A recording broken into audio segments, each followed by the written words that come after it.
আবহাওয়া নিয়ে সবাই কথা বলে, কিন্তু কেউ কিছু করে না। Money is something, no one talks about it, but everyone does something. KFC cannot operate until F-35 above its head. বিজনেসের সাথে অ্যাকচুয়ালি দেশ দখল, রাজনীতি এর একটা মানে খুবই ওতপ্রোত একটা সম্পর্ক আছে। রাজনীতি কি? রাজনীতি হলো এমন একটা কাজ যার এক পাশে থাকে ক্ষমতা, আর এক পাশে থাকে মৃত্যু। ব্যবসা মানে খারাপ, রাজনীতি মানে নোংরা জায়গা। দেখুন যে পলিটিক্স করো আমার সাথে, হ্যাঁ মানে কি, মানে তুমি আমার সাথে নোংরামি করছো। পলিটিক্সটা হচ্ছে থ্যাংলেস জব, বাট এখন তো ওই সিচুয়েশন নাই যে এখন পলিটিক্স মানে হাজার কোটি টাকার নিচে কোনো কথা নাই। আমরা যখন পলিটিক্স শব্দটা বলি তখন তো আমাদের মাথায় আসলে চলে আসে, কি বলে, মানে এই ডেমোক্রেসি, নির্বাচন, রাজনীতি এগুলো চলে আসে। এমনকি মানুষ আজকাল জিজ্ঞেস করে, ভাই কি অবস্থা, এর আসলে অর্থ হলে মাসে কত ইনকাম করে? আমি 10 লাখ টাকা ইনভেস্ট মানে বেতন পাচ্ছি, সে একটা লাক্সারিয়াস লাইফ লিড করতে পারে। যে এটা হলো আমাদের আল্লাহর উপরে রাজ্জাক হিসেবে মানে ইমানের ঘাটতি। সকালবেলা আসছে, সকালবেলা নাস্তা দিছো, এখন তুমি বলতেছো দুপুরে খাবার এখন এনে টেবিলে রাখেন, নাইলে আমি বিশ্বাস করি না দুপুরে খাইতে দিবেন। আসলে আছে কিনা খাবার, এটা কেমন? ওয়ার্ল্ডের যে কোনো জায়গাতে অ্যাটাক করতে পারে, সেই প্রস্তুতি সে রাখছে। আমাদেরকে বলতেছে তোমাদেরকে আমি মেরে শেষ করে ফেলবো, না না, তোমাদেরকে আমরা মেরে শেষ করে ফেললে আর কোনো সাউন্ড নাই, এটাই হলো পিস।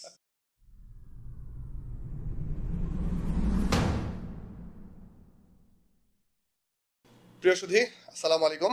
বিজব্রো পডকাস্ট থেকে আমি আপনাদের হোস্ট সাগর হাসনাত স্বাগত জানাচ্ছি। আমরা বিজব্রো পডকাস্ট একটা বিজনেস সেন্ট্রিক পডকাস্ট, বাট এই জুলাই আগস্ট মাস আমরা সিদ্ধান্ত নিয়েছি যে আমরা কিছু রাজনীতি কেন্দ্রিক আমরা কিছু পডকাস্ট করব, কারণ আসলে রাজনীতি বা সামরিক নীতি এটা বিজনেসের বাইরের কোনো বিষয় না।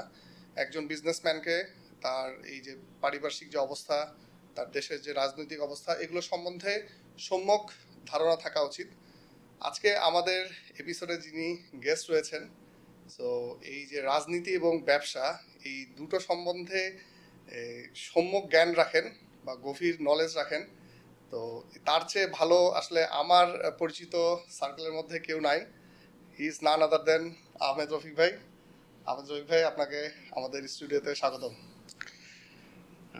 আসসালামু আলাইকুম রহমতুল্লাহ। যারা যেখান থেকে দেখছেন সকলকে স্বাগত, এবং বিজব্রো পডকাস্টে যারা আছে তাদেরকে ধন্যবাদ যে তারা আমাকে এখানে ডেকেছেন, দাওয়াত দিয়েছেন কথাবার্তা বলার জন্য। আপনাদেরকে ধন্যবাদ যে আপনাদের মাধ্যমে আমার কিছু কথা মানুষের কাছে আমি পৌঁছাতে পারবো। কিন্তু প্রথমেই যে এটা করলা, এটা খুব বাড়াবাড়ি হয়েছে, ইট ইজ রং।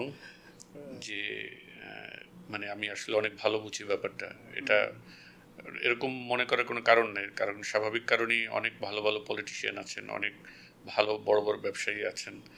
সেই জায়গা থেকে actually in compare to a lot of them I am none. এটা আমার সার্কেলের মধ্যে এবং হচ্ছে যে দুই বিষয়ই এক্সপার্ট। আসলে রফিক ভাইয়ের পরিচয় আমরা সবাই মোটামুটি জানি, তারপরও অনেকে হয়তো নতুন আছেন। রফিক ভাই হচ্ছেন সিয়ান পাবলিকেশনের ডিরেক্টর, ফাউন্ডার বলা যায়, এবং একজন অ্যাক্টিভিস্ট, লেখক, এবং সবচেয়ে বড় কথা উনি আমার খুবই পছন্দের একজন মেন্টর। আমি ওনার কথা খুবই পছন্দ করি। আরো একটা কারেকশন দিয়ে রাখি, I am not the founder of Seyan publication, you are the director. এখন আমি ডিরেক্টর এবং এমডি ছিলেন।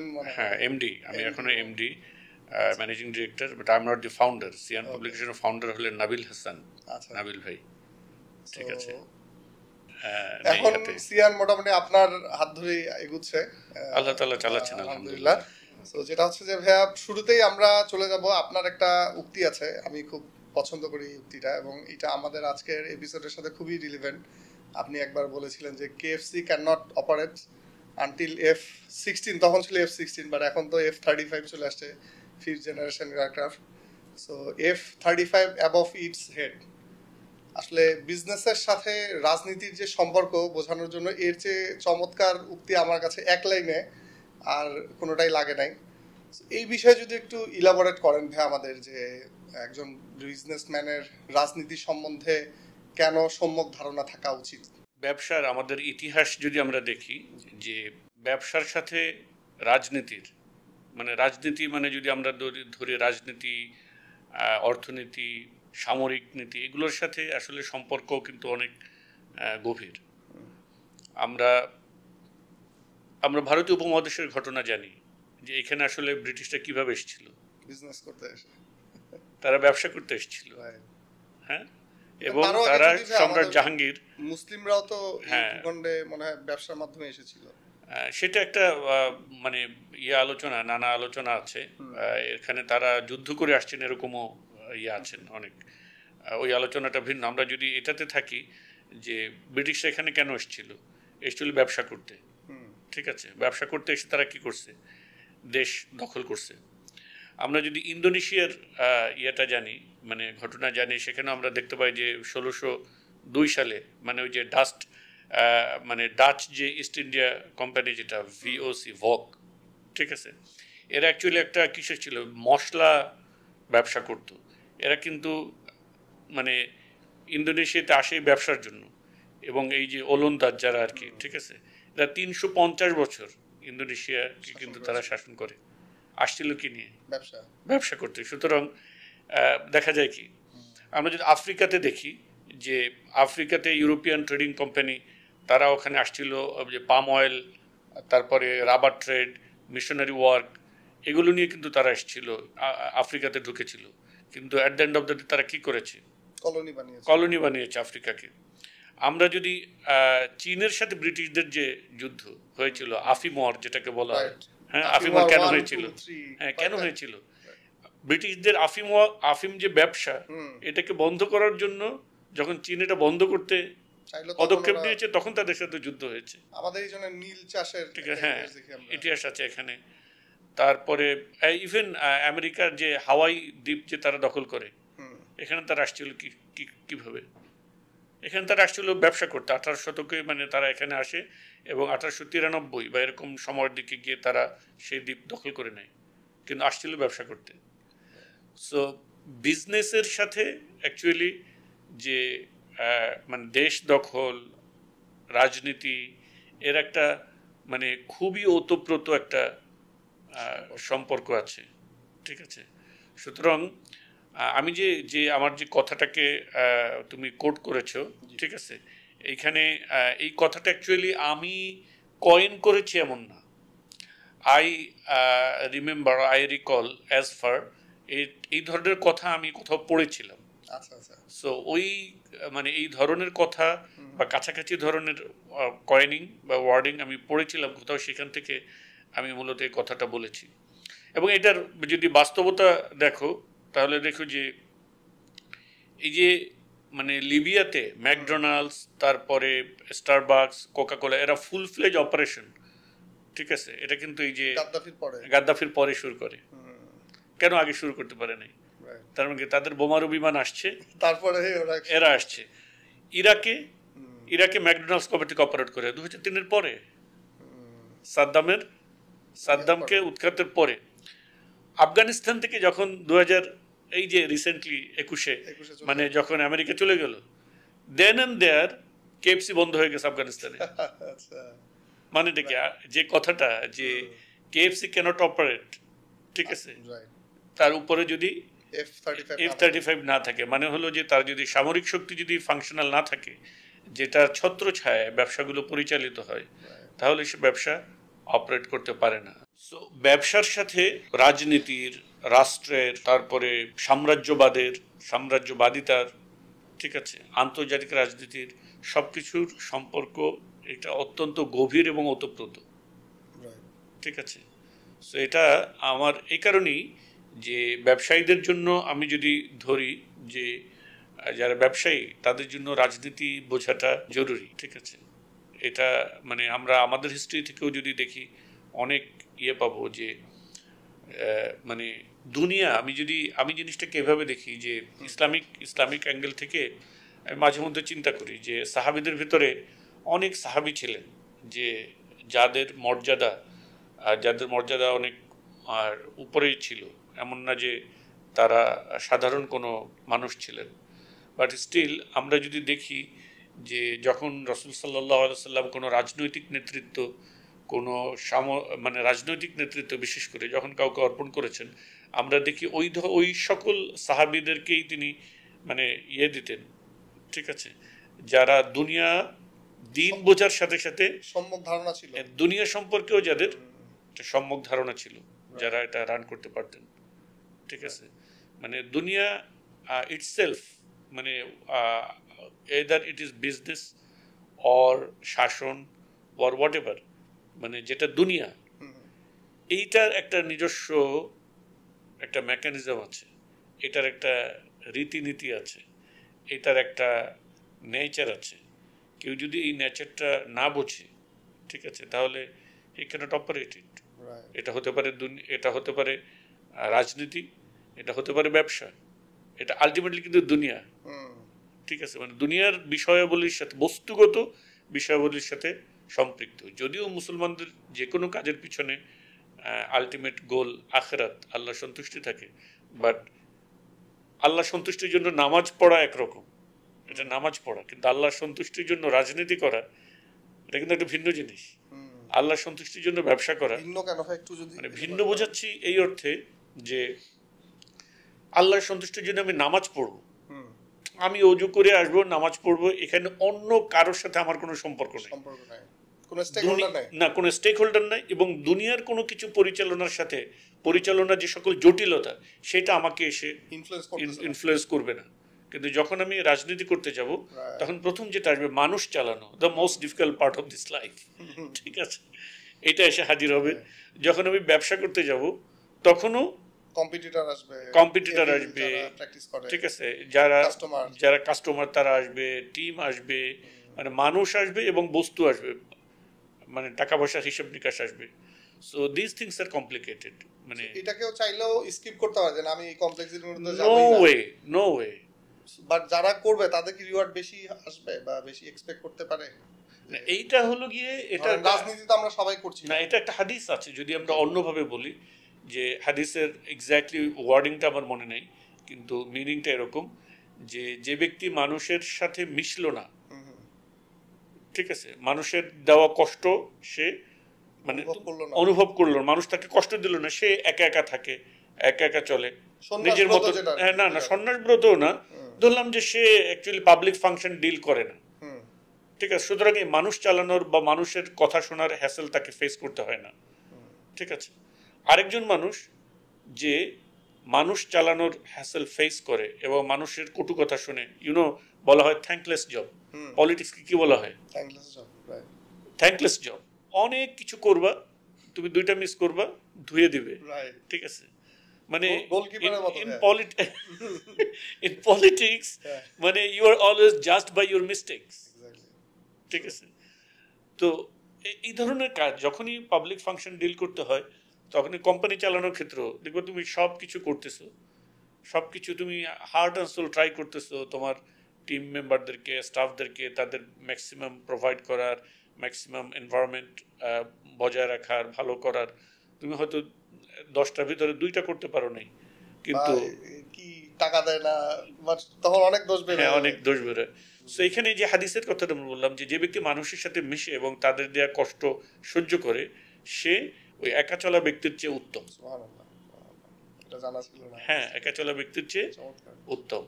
সুতরাং এখানে যে পাবলিক ফাংশনে আসবে, যে পলিটিক্সে আসবে, যে বিজনেসে আসবে, he is actually creating impact on the society. কেন আসলে এই যে সে উত্তম কেন? Actually he is creating impact on the society. একা একা আমল করা, সে তার একার সাথে সম্পৃক্ত, কিন্তু যখন সে সোশ্যাল ফাংশনে কাজ করে, এমন কিছু করে যেটার দ্বারা আরও বেশি মানুষ প্রভাবিত হয়, সমাজে সমাজকে পরিবর্তন করে, সো এটার দ্বারা অনেক বেশি ইম্প্যাক্ট তৈরি হয়। এই জন্য এটার কষ্ট যেমন বেশি, এটার রিওয়ার্ডও বেশি। সো একজন ব্যক্তি যে আসলে শুধু নামাজ পড়ছে, আর একজন যে নামাজ পড়ছে প্লাস এই সোশ্যাল ফাংশনগুলো করছে, এই বিজনেস করছে, এবং আল্লাহর, আমরা যে প্রসঙ্গে ছিলাম যে আল্লাহর জন্য করা বা বিজনেস করা, সো তার রিওয়ার্ডটা অনেক বেশি। ডেফিনেটলি এটা তো অনেক স্কেল আছে। মানে আমরা যদি ধরি যে কেউ যিনি তাবলিগ করেন, ঠিক আছে, তিনি রাস্তায় রাস্তায় গিয়ে মানুষকে দাওয়াত দিচ্ছেন, ঠিক আছে, হয়তো একজন মানুষের কাছে উনি নিজের খেয়ে নিজের পরে নিজের সময় ব্যয় করে আরেকজনের দোকানের সামনে গিয়ে তাকে বলতেছেন, ভাই সন্ধ্যার সময় একটু মসজিদে আসেন, ধরু মিয়া সরেন, আপনি ব্যবসাবাদীর জন্য এই কিছু না, মন মেজাজ ভালো না আসছে না, তো উনি যে এই কথাটা শুনলো, মানে এটা তো শোনার তো ওনার কোনো দরকার ছিল না, উনি তো শুধু নামাজ পড়ে ঘরে বাসায় চলে যেতেন। ঠিক আছে, এইটা একটা স্কেল। এটা এর পরের স্কেলে যদি আমরা দেখি, মানে যারা রাজনীতি করেন, ঠিক আছে, সমাজকে পরিবর্তনের জন্য তাদেরকে আরো কথা শুনতে হয়। যারা আমাদের এক্সিস্টিং মানে আমাদের দেশের সোকল্ড মানে ডেমোক্রেটিক সিস্টেমে করেন, তাদেরকে একটা মাত্রায় কথা শুনতে হয়। যারা এই সোকল্ড ওয়েস্টার্ন ডেমোক্রেটিক ফ্রেমের থেকে বাইরে গিয়ে রাজনীতি করেন, ইসলামকে ফিরিয়ে আনার চেষ্টা করেন, তাদেরকে আরো বেশি কথা শুনতে হয়। ঠিক আছে, জঙ্গি, নানা রকম তকমা, অনেক উল্টাপাল্টা, এইখান থেকে আরো সাফার করা হয়েছে, গুম খুন সাফার করছে, এবং সবচেয়ে ওয়ার্স্ট জঘন্যতম অপরাধগুলো করা হয়েছে এই লোকগুলোর সাথে।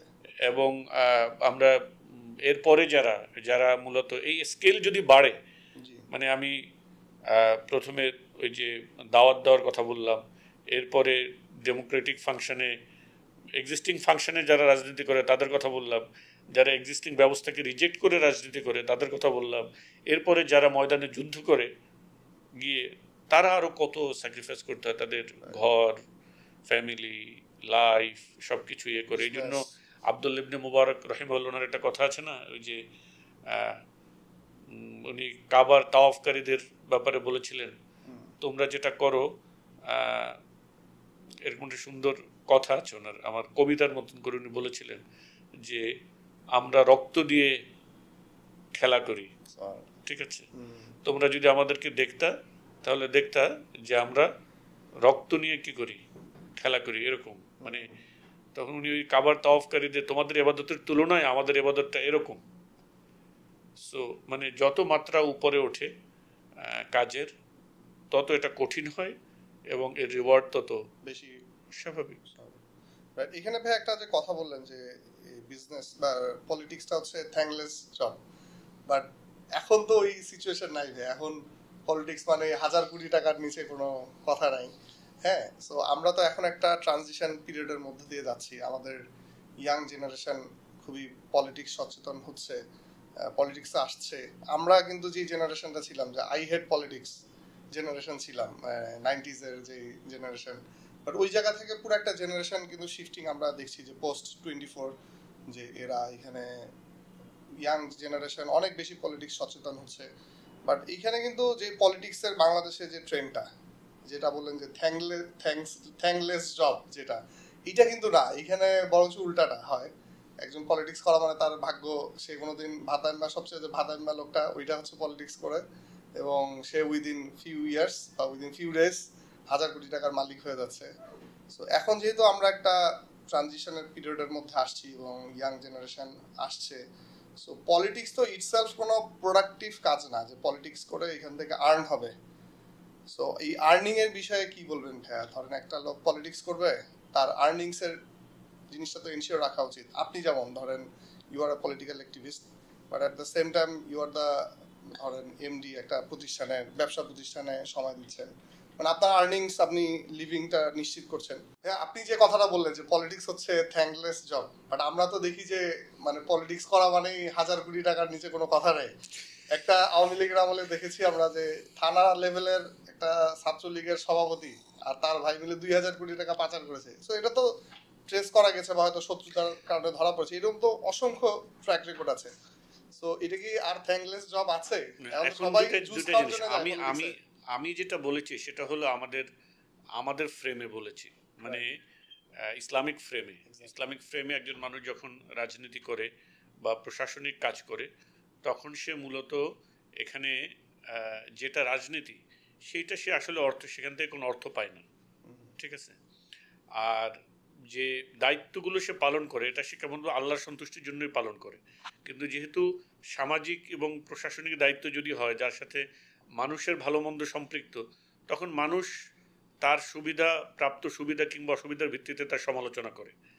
আর আমরা যদি আমাদের এক্সিস্টিং অবস্থার কথা বলি, এইখানে তো হলো গিয়ে মানে এখন যে পলিটিক্স আছে, যে কারণে মূলত পৃথিবীর অবস্থা এত বাজে এবং আমাদের দেশের অবস্থা, সমাজের অবস্থা যে বাজে, এর কারণই হলো যে রাজনৈতিক দুর্বৃত্তায়ন, রাজনীতিকে দুর্বৃত্তায়িত হওয়া। এখন এখানে আমার কিছু কথা আছে। কথাটা হলো যে সেকুলার রাজনীতি এইটা কখনো একজন সত্যিকারে ডেডিকেটেড একজন রাজনীতিক ইন লং রান অনেস্ট থাকতে পারে না। যদি এটা থাকেও মানে এটা 100 জনে একজন হতে পারে কিনা এটা নিয়েও ডাউট আছে। কেন পারে না? হ্যাঁ, এটা একটা বিষয়। আমি আমার নিজের যতটুকু মানে রাজনৈতিক সম্পৃক্ততা বলি বা সামাজিক কাজকর্ম সম্পৃক্ত, সেই জায়গা থেকে আমরা বলি যে এটা আসলে একটা ঘরের খেয়ে বনের মোষ তাড়ানো যেরকম প্রবাদ আছে না, যদি সেকুলার দৃষ্টিকোণ থেকে দেখি এরকম একটা ব্যাপার।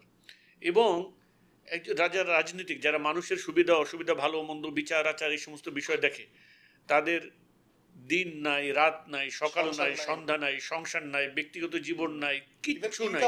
ইনকাম, আচ্ছা ইনকামের কথাটা পরে আসি। এবং রাজনীতি কি? রাজনীতি হলো এমন একটা কাজ যার এক পাশে থাকে ক্ষমতা, আর এক পাশে থাকে মৃত্যু। রাজনীতির এক পাশে থাকে ক্ষমতা, আর এক পাশে থাকে কিন্তু মৃত্যু। হাসিনা কোথায় ছিল? এক পাশে তার ক্ষমতা ছিল, আর এক পাশে কি? মৃত্যু। ঠিক আছে?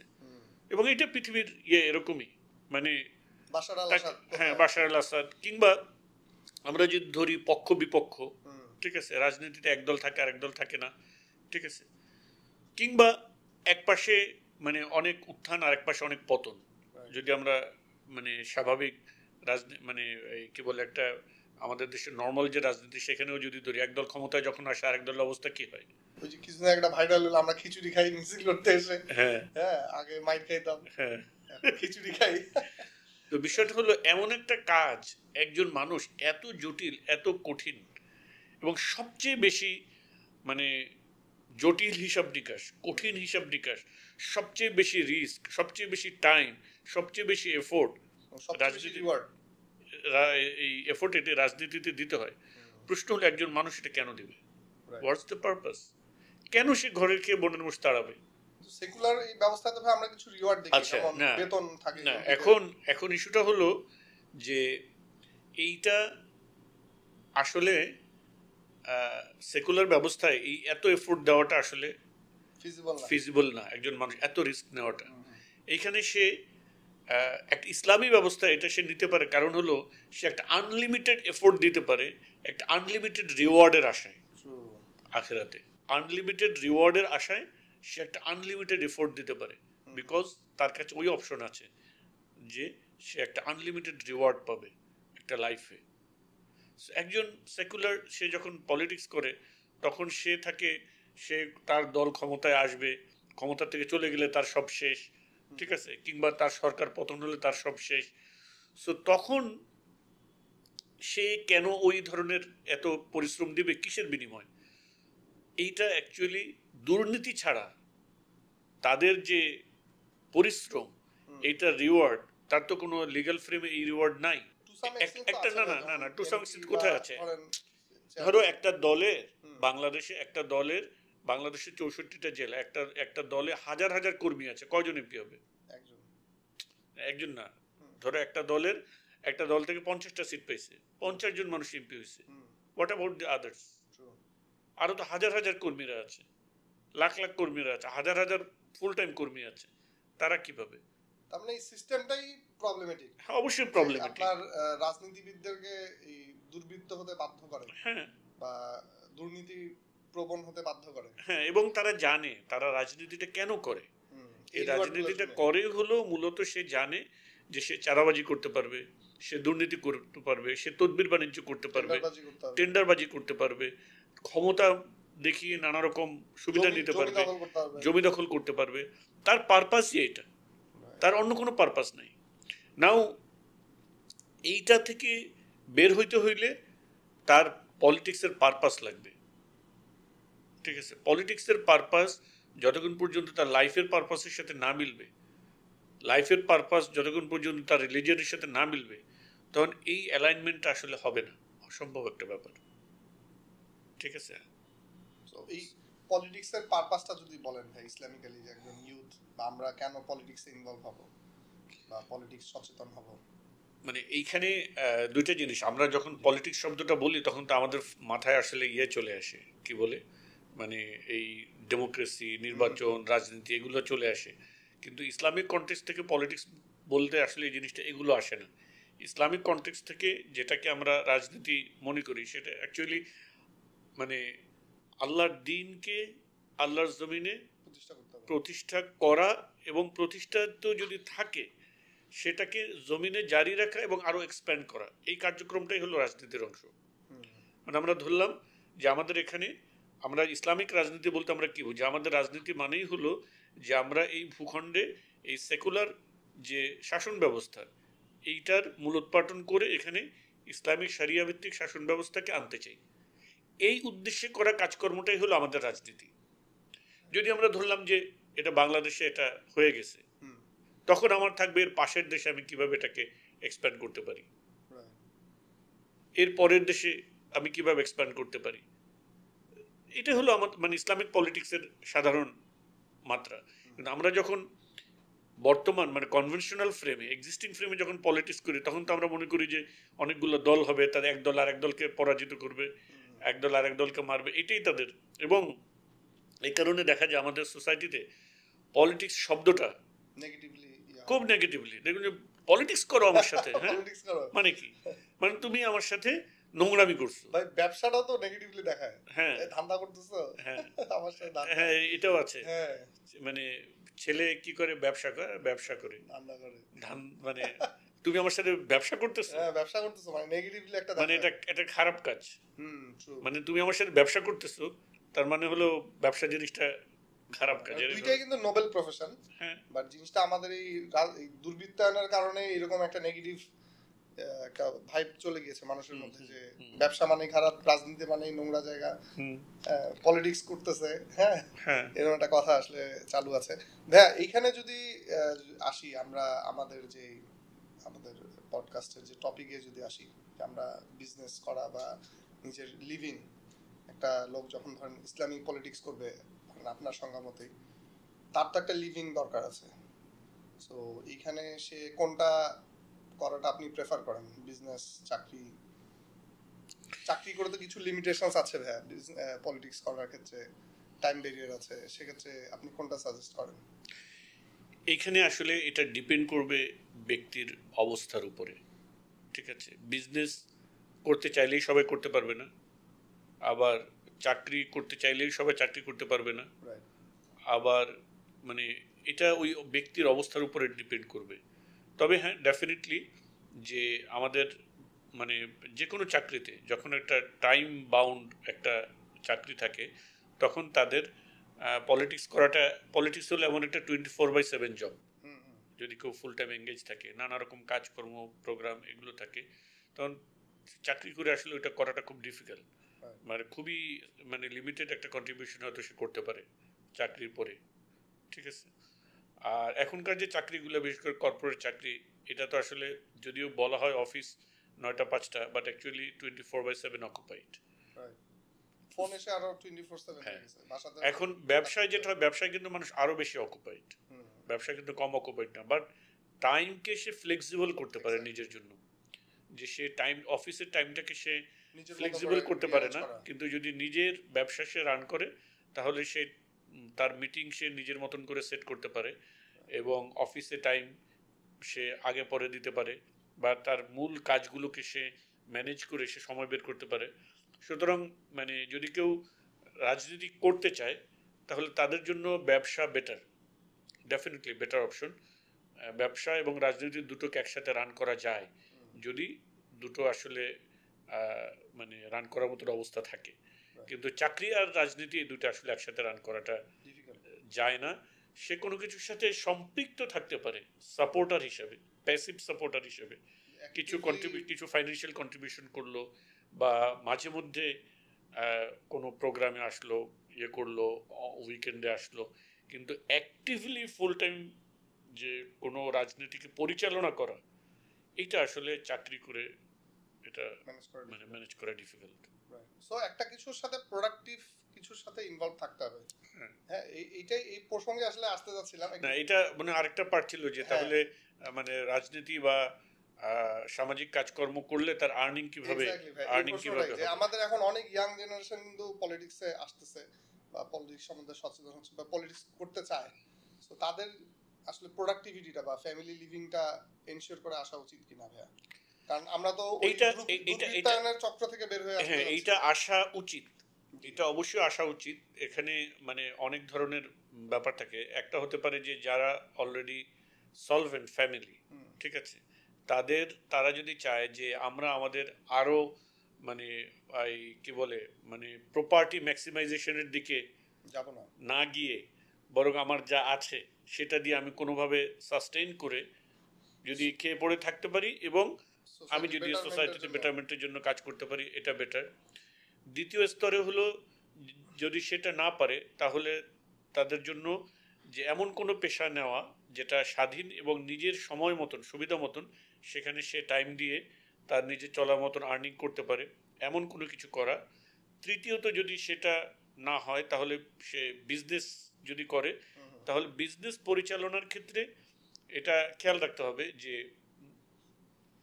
তার সব কাজ, অনেক মানুষ আছে এই টেন্ডেন্সির সব কাজ নিজে করতে চায়, ঠিক আছে, কিন্তু এই ধরনের লোক হলে সে অ্যাকচুয়ালি দুইটা রান করতে পারবে না।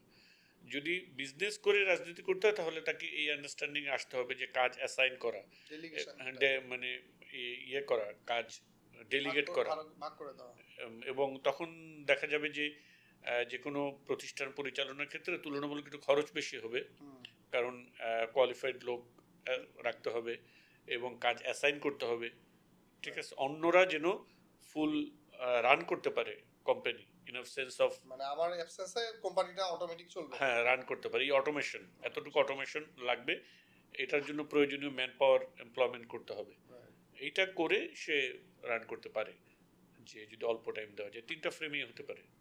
এখানে অটোমেশনের ক্ষেত্রে ভাই একটা জিনিস আপনি বললেন যে কোয়ালিফাইড মানে ইনভেস্ট বেশি, যেটা আমরা ধরেন ছোট বা মাঝারি যে প্রতিষ্ঠানগুলো আছে আমরা যেটা করি কি ধরেন 10-12 হাজার টাকা একটা ছেলে নিয়ে ওইটারে গুজাইতে হয় সারাদিন, ওরে ডেভেলপ করা। He is not an asset, he is a liability.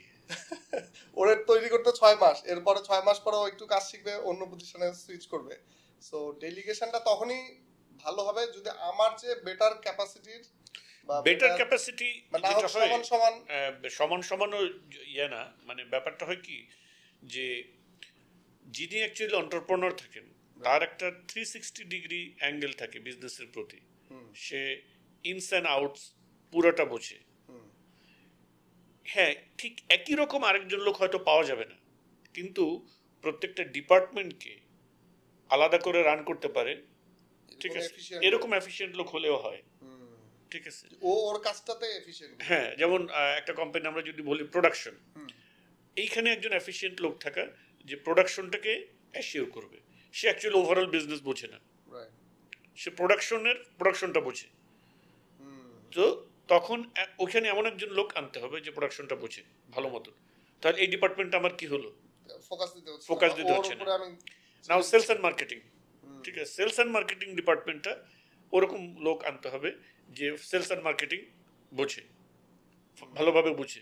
তার মূলত তো দুইটা জিনিস, একটা কোম্পানির production and sales and marketing, এরপরে হলো একটা ভালো অ্যাডমিনিস্ট্রেশন অ্যাকাউন্টস, যে মানে এই মানে তাদের উপার্জিত যে সম্পদ বা আয় ব্যয়ের হিসাব নিকাশ সেটা সঠিকভাবে রাখতে পারে। এই তিনটা ডিপার্টমেন্ট যদি, এখন এর ভিতরে অনেক সাব ডিপার্টমেন্ট থাকতে পারে, depends on the products and services. তো এগুলোকে মানে দেখা যায় অনেক সময় আমরা এরকম খুঁজে, আমাকেও আমি কয়েকবার এরকম মানে অনেকের সাথে বলেছিলাম যে আমি আমার একজন রিপ্লেসমেন্ট খুঁজতেছি, আমাকে বলেছিলেন, ঠিক আছে। তো আমাকে তখন একজন ব্যক্তি মানে হি ইজ অলসো মানে বিজনেস এক্সপার্ট পার্সন, উনি বলছেন যে আপনি এটা ওইভাবে হবে না, ওইভাবে পাবেন না, যে রিয়েলি আপনার মতনই হবে সে আপনার আন্ডারে চাকরি করবে কেন, সে তো নিজেই একটা বিজনেস করবে, ঠিক আছে। আর আপনি আপনার আন্ডারে চাকরি করবে আপনার মতন কোয়ালিফাইড, আপনার মতনই সব কিছু বুঝে, ওইখানে ওই লোককে এফোর্ড করার মতন যে ক্যাপাসিটি, এইটা আমাদের এই স্কেলের বিজনেস অর্গানাইজেশন এটা হয় না। এটা যখন গ্রুপ অফ ইন্ডাস্ট্রিগুলো অ্যাকচুয়ালি বড় বড় কোম্পানি কিভাবে রান করে, বড় বড় কোম্পানি যে অনেকগুলো ফ্যাক্টরি অনেকগুলো উইং কিভাবে রান করে, তাদের ওখানে কর্পোরেটে খুব ভালো একটা লোক বসায় রাখে। কর্পোরেট এক একটা কোম্পানির হেডে এমন এমন লোক থাকে যারা অ্যাকচুয়ালি ওই ওনারশিপ এবং এন্টারপ্রেনারশিপ আছে, যারা ফুল 360 অ্যাঙ্গেলে এই কোম্পানিটাকে রান করতে পারে। তাদেরকে তারা কেন এফোর্ড করতে পারে? বিকজ দে হ্যাভ অনেকগুলো এসবিও আছে তার। না, তার অনেক ক্যাপাসিটি আছে, সে তাকে 10 লাখ টাকা বেতন দেবে। সো একজন মানুষ সে চিন্তা করবে বিজনেসের এত রিস্ক না নিয়ে 10 লাখ টাকা তো পাচ্ছি, আমি 10 লাখ টাকা ইনভেস্ট মানে বেতন পাচ্ছি, সে একটা লাক্সারিয়াস লাইফ লিড করতে পারে। ঠিক আছে, তখন সে নিজে এন্টারপ্রেনারশিপে না গিয়ে একটা আরো বড় কোম্পানির একটা সাব ডিপার্টমেন্টের বা একটা প্রোডাক্টের হেড অফ দি ডিপার্টমেন্ট, ইন্ট্রাপ্রেনারশিপ বলে। হ্যাঁ ইন্ট্রাপ্রেনারশিপ, হ্যাঁ অর্গানাইজেশনের ভিতরে অ্যাক্ট অ্যাজ এন্টারপ্রেনার। হ্যাঁ তখন সে ওই ধরনের। কিন্তু আমরা যারা ছোট স্কেলে বিজনেস করি, আমরা তো এটা পারবো না।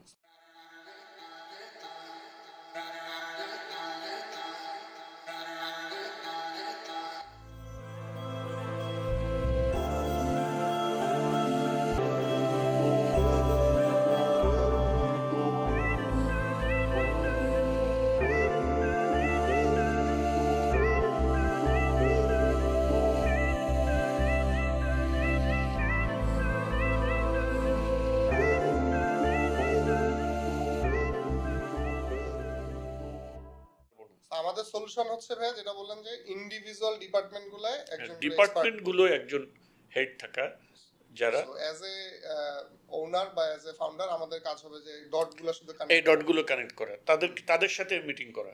এখানে আমার যদি প্র্যাকটিক্যাল এক্সাম্পল বলি, আমাদের তো একটা রেস্টুরেন্ট আছে যে বিফলা, হ্যাঁ, সো ওইখানে শুরুতে আমাদের কিচেনে ভালো বাবুর্চি ছিল না, আমরা এই ধরেন ঠেকা সেরে করতাম আর কি। পরে আমি একজন ভালো বাবুর্চি নিলাম, অনেক সিনিয়র, বেশ ভালো বেতন দিতে হয়, এখন উনি আছে। তো উনি আসার পর দেখা গেল আমার ওই কিচেনের সাইডে আর কোনো ফোকাস দিতে হচ্ছে না, আমি জাস্ট ওকে বলি বা ওনাকে বলি যে ভাই আমার এইটা আছে, এই অর্ডার আছে, এতগুলা যাবে। উনি ওনার মতো আগে যেটা হইতো, আমরা তো নিজেরা কাজ করতাম না, কিন্তু ধরেন খরচ কতটুকু লাগবে, কোন রান্না কখন শুরু করব, সবগুলা অ্যাসাইন করে দিতে হইতো আমাকে। এটা প্রবলেম। হ্যাঁ, এখন আমরা ওনাকে বলি, উনি ওনার মতো টাইম ম্যানেজমেন্ট, যে ভাই আমার 1:30টার সময় খাবার লাগবে, 1:30টার সময় গেস্ট আসবে, 1:30টার সময় পাঠাইতে হবে।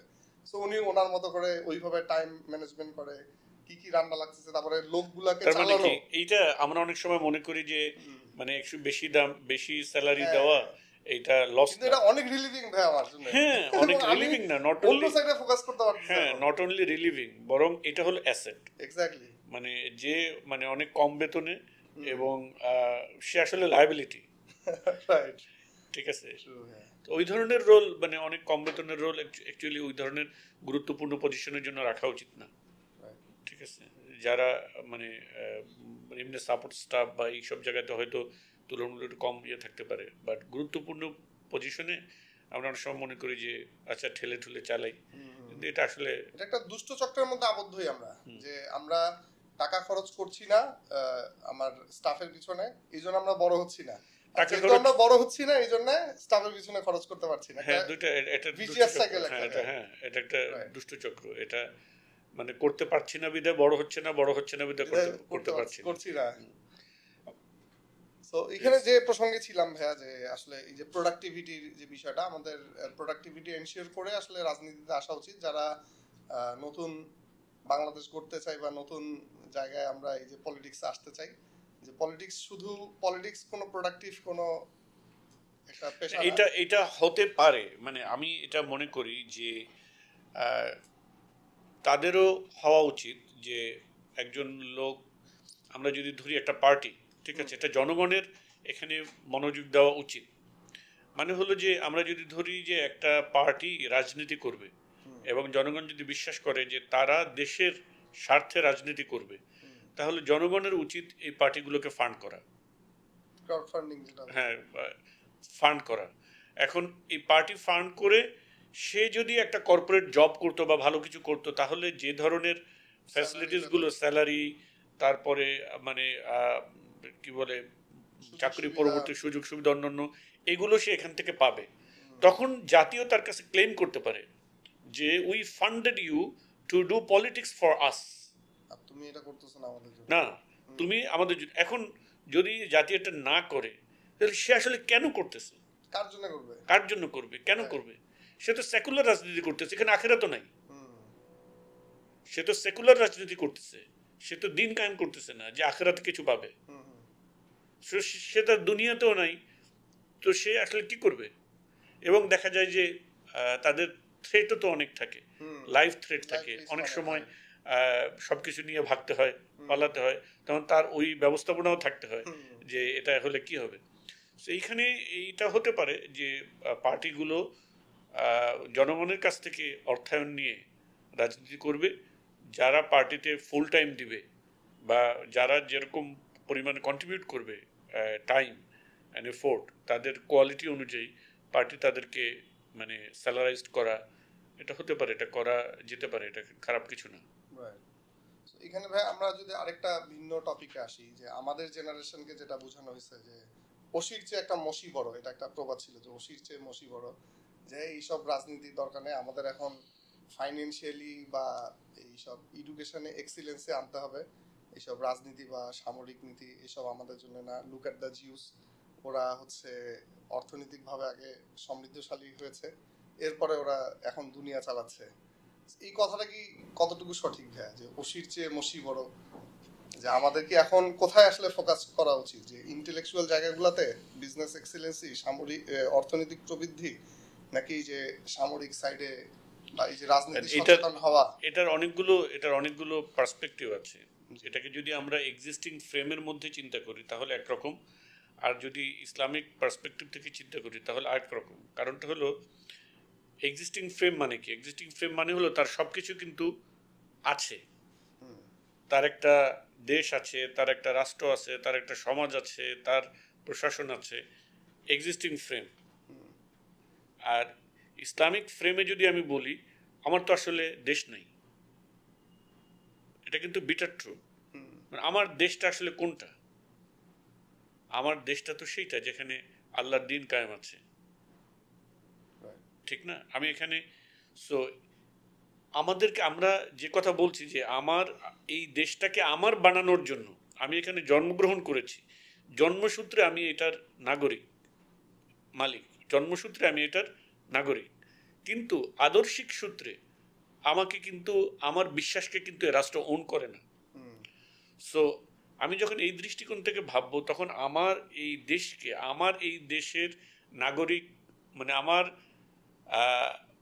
আমার দেশকে, দেশ যেন আমি নাগরিক হতে পারি বোথ আইডিওলজিক্যালি এবং জন্মসূত্রে, সেইটার দিকে আমাদেরকে একটা ফোকাস করতে হবে। তো সেখান থেকে যদি আমরা দেখি যে আমাদের অসির চেয়ে মসি বড় যে ব্যাপারটা, এটা একটা আপেক্ষিক ব্যাপার আসলে, মানে দুইটা নালিফাই করার জায়গা নাই। তবে যে অর্থে এই কথা বলা হয় এটা খুবই ভেগ এবং মানে একটা বোগাস কথা। মানে অধিকাংশ ক্ষেত্রে এটা বোঝানো হয় যে সামরিক শক্তির চেয়ে বুদ্ধিবৃত্তিক শক্তি বেশি পাওয়ারফুল। সো বুদ্ধিবৃত্তিক শক্তির গুরুত্ব অনেক আছে, অ্যাট দ্য সেম টাইম সামরিক শক্তির গুরুত্ব এর চেয়েও মানে বেশি গুরুত্বপূর্ণ, দুইটাই গুরুত্বপূর্ণ। এখন যদি মানে এই কি বলে বুদ্ধিবৃত্তিক শক্তির ধোঁয়া তুলে কাউকে সামরিক শক্তি অর্জন থেকে বাধা দেওয়া হয় তাহলে বুঝতে হবে এখানে এটা একটা চক্রান্তমূলক কথা। এটা তো ভাই ওইটাকে কথাটাকে ইউজ করা হয়, এই কথাটা তো প্রবলেমেটিক না।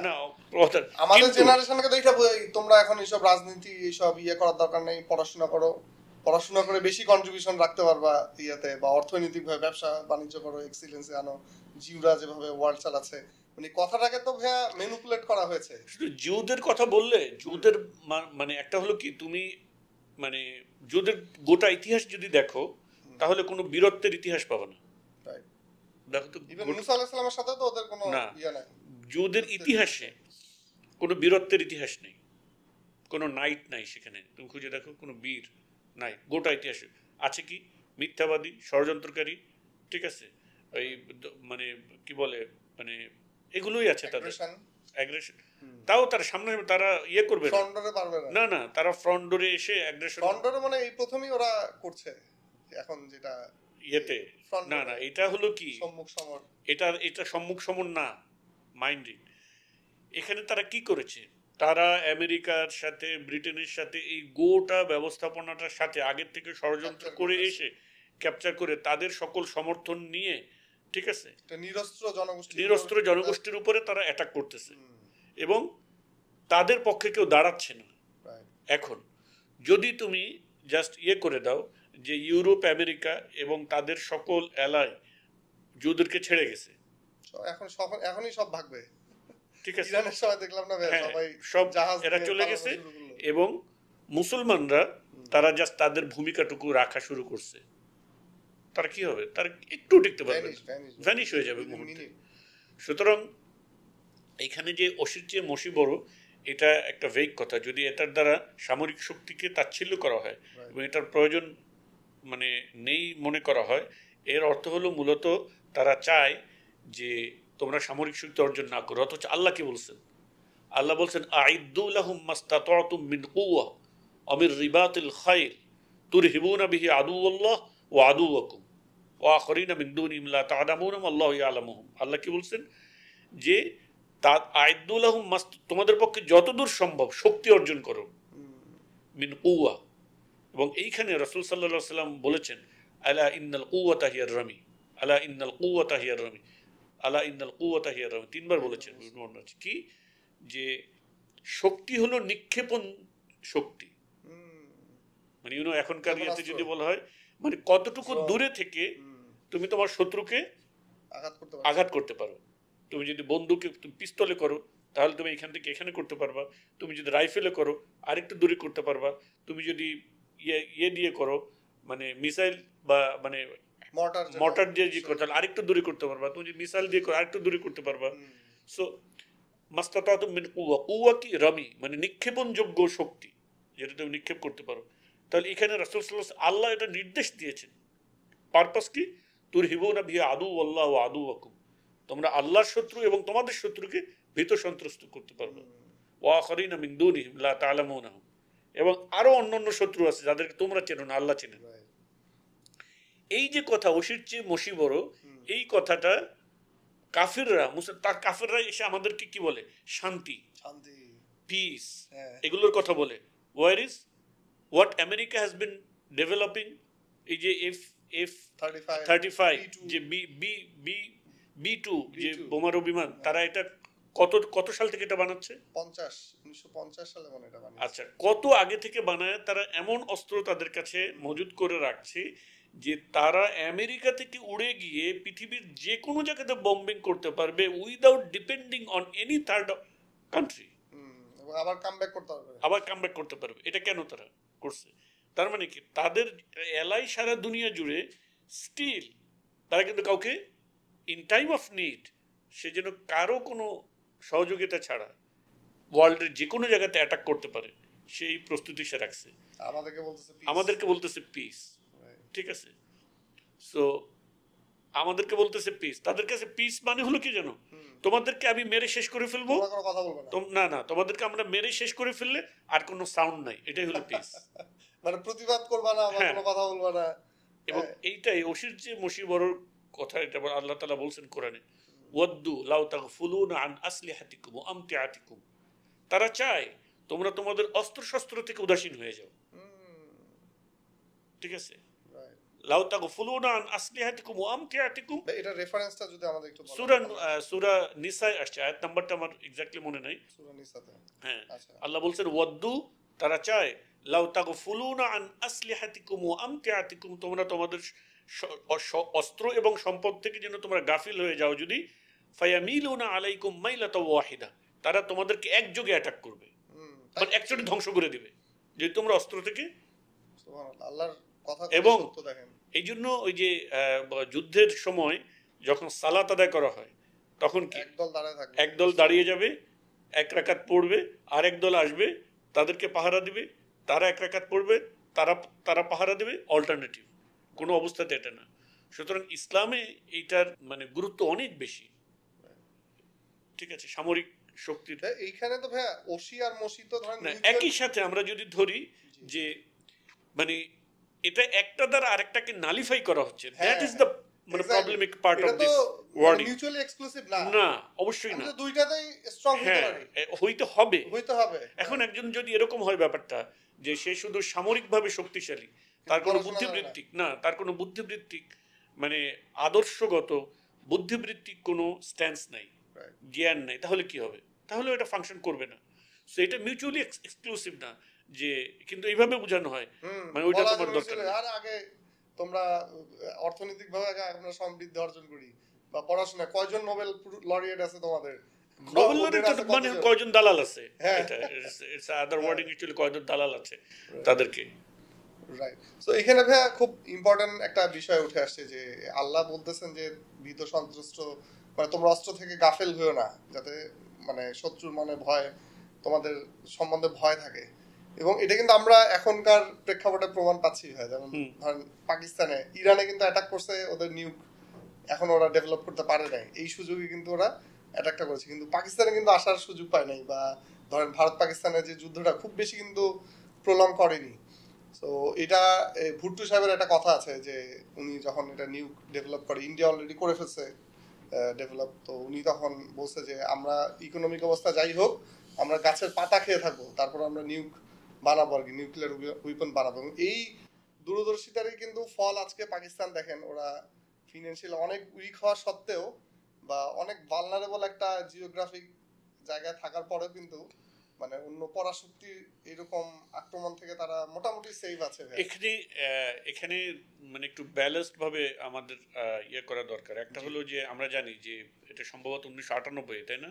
আরেকটু আগে মনে হয় ভুট্টো সাহেবের সময়, না না 88 মানে ওরা ওই সময় প্রোগ্রামটা নিয়েছে, কিন্তু 98 তে ওরা টেস্ট করেছে। 98 এর মেতে, সম্ভবত মের 11 এবং 13 সম্ভবত ইন্ডিয়া টেস্ট করছে, এবং সম্ভবত এন্ড অফ দিস মান্থ 28 অথবা 28-29 না যেন এরকম থেকে কাছাকাছি, মানে একই মাসের মধ্যে পাকিস্তান টেস্ট করেছে। ঠিক আছে, এখন অশিবক মসজিদ জায়গাটাতে আবার আসবো। ঠিক আছে, এখানে আমরা দেখি যে পাকিস্তানের সামরিক শক্তি আছে এবং তাদের নিউক্লিয়ার পাওয়ার। সো ইন্ডিয়াতে তারা মানে ইন্ডিয়ার সাথে ইন্ডিয়া তাদের সাথে একটা ফুল স্কেল ওয়ারে জড়িয়ে যেতে চায় না, কিংবা অন্যান্য যারা ওয়ার্ল্ড লিডার্স বা কিংবা ওয়েস্টার্ন কান্ট্রি তারাও চায় না যে একটা পাওয়ার ফুল স্কেল ওয়ারে জড়িয়ে যাক, এটা তারা চায় না। কিন্তু এই যে ওশি এবং মসির যে জায়গাটা, যা পাকিস্তানের এটা আছে, কিন্তু অ্যাট দ্য সেম টাইম আমরা দেখছি এই পাকিস্তান কিন্তু একই সাথে ওয়েস্টার্ন যে দালালি, ঠিক আছে, তাদের যে লেজুর বৃত্তি এবং তাদের যে মানে কি বলে আদর্শহীনতা, এটাকে আমরা দেখেছি। পাকিস্তানের নিউক্লিয়ার পাওয়ার হওয়ার পরেও আমেরিকা যখন অন্যায়ভাবে আফগানিস্তানে অ্যাটাক করেছে, হোয়াট পাকিস্তান ডিড, পাকিস্তান আমেরিকাকে শেল্টার দিয়ে সব কিছু করেছে তারা।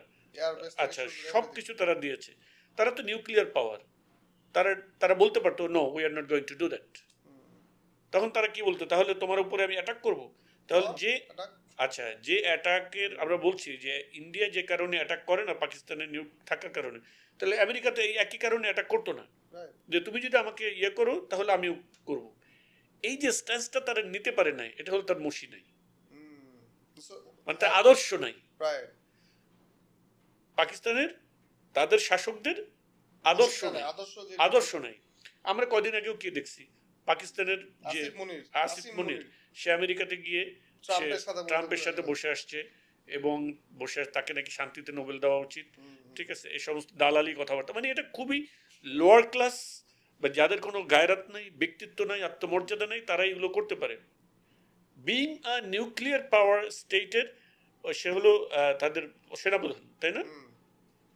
একটা নিউক্লিয়ার স্টেটের সেনাপ্রধান, হি শুড হ্যাভ দ্যাট গাট, যে কথাটা আত্মমর্যাদার সাথে বলবে। তাদের এটা নাই, কারণ ইমানটা নাই, হ্যাঁ এটা নাই তাদের। ঠিক আছে, এই ইমানটা যদি থাকতো তাহলে কি হতো, তাহলে এই দালালি করতো না, তাহলে তারা আফগানিস্তানে মানে আমেরিকাকে সাপোর্ট করতো না। সুতরাং মানে জ্ঞানহীন, ইমানহীন শক্তি, আমরা জানি মানে সৌদি আরবে কি পরিমাণে ফাইন্যান্সিয়াল পাওয়ার আছে, কি হচ্ছে আমাদের। আচ্ছা, পাকিস্তানের নিউক্লিয়ার পাওয়ার আছে, কি হচ্ছে আমাদের। মুসলমানদের, মুসলিম জাতির তো কোনো পরিবর্তন হলো না। সো তারা মানে গাজায় ইসরায়েল অ্যান্ড আমেরিকা যে বর্বর গণহত্যা চালাচ্ছে, সেখানে আমরা দেখলাম যে সৌদি আরব তারা এবং অন্যান্য আরব কান্ট্রি ইউএই তারা কি করলো, তারা ট্রাম্পকে এবং ট্রাম্পকে কিভাবে সম্বর্ধনা দিল এবং কত বেশি টাকার ট্রিলিয়ন ডলার সৌদি আরব তাদেরকে দিচ্ছে। তাহলে তার যে ফাইন্যান্সিয়াল পাওয়ার ছিল, এটার গেইন কি তাহলে? নাই, মসি নাই।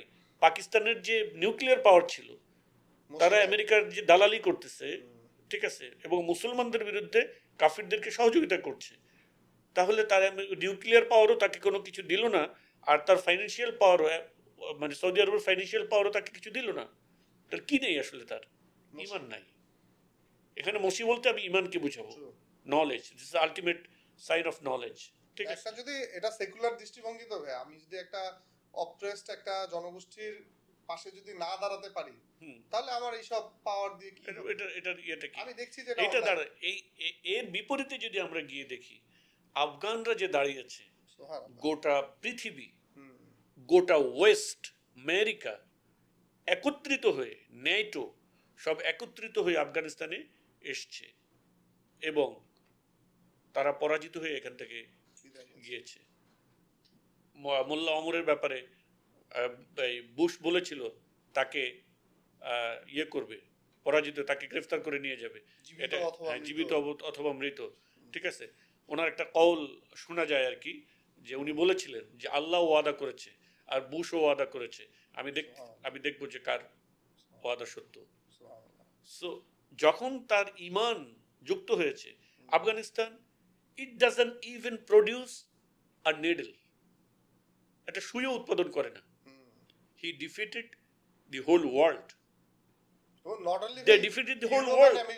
না, মুসলিম ওয়ার্ল্ড, হ্যাঁ, তাদের সব এলাই একত্রিত হয়ে এখানে এসছে, তারা তাদেরকে পরাজিত করতে পারছে কনসিস্টেন্টলি। দে ফট এগেইনস্ট দেম, তাই না, এত বছর। তাহলে মানে মসি এটা যদি কম হয়, মানে ওসি যদি কম হয়, ডাজন্ট ম্যাটার। মসি স্ট্রং থাকতে হবে, বেশি গুরুত্বপূর্ণ। ওসি যদি একটু কমও হয়, এটা আল্লাহ তাআলা পুরো। আমরা যদি গোটা ইসলামিক হিস্ট্রি দেখি, সব জায়গাতেই মুসলমানদের অস্ত্র কম ছিল।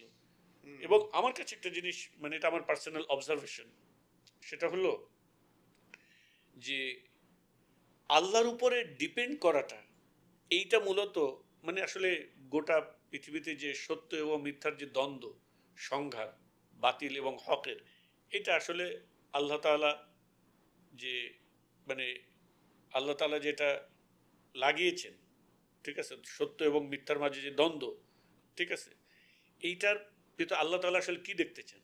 আল্লাহ তাআলা দেখতে চান তার উপরে কে আসলে ঈমান রাখে। ওয়ালিয়া'লামাল্লাহুল্লাযীনা আমানু, আল্লাহ দেখতে চান কে ঈমানদার। ওয়াত্তাখিযা মিনকুম শুহাদা, এবং এর মধ্য দিয়ে আল্লাহ তোমাদের থেকে শহীদ কারা তাদেরকে গ্রহণ করতে চান। দুইটা জিনিস। তাহলে এই যে গোটা ইতিহাসে আমরা দেখি যে মুসলমানরা যত জয় করছে, কখনোই মুসলমানরা সামরিক দিক থেকে অধিক শক্তিশালী ছিল না। তাহলে তারা জয় করেছে কি দিয়ে? এবং আল্লাহ, এই যে আল্লাহ চাইলে কি এইটা তাদের পূরণ করে দিতে পারতেন না? আল্লাহ চাইলে তার নবীকে মানে ওই যে সুপিরিয়র, আর্থিকভাবে, সামরিকভাবে সুপিরিয়র সবকিছু করে দিতে পারতেন।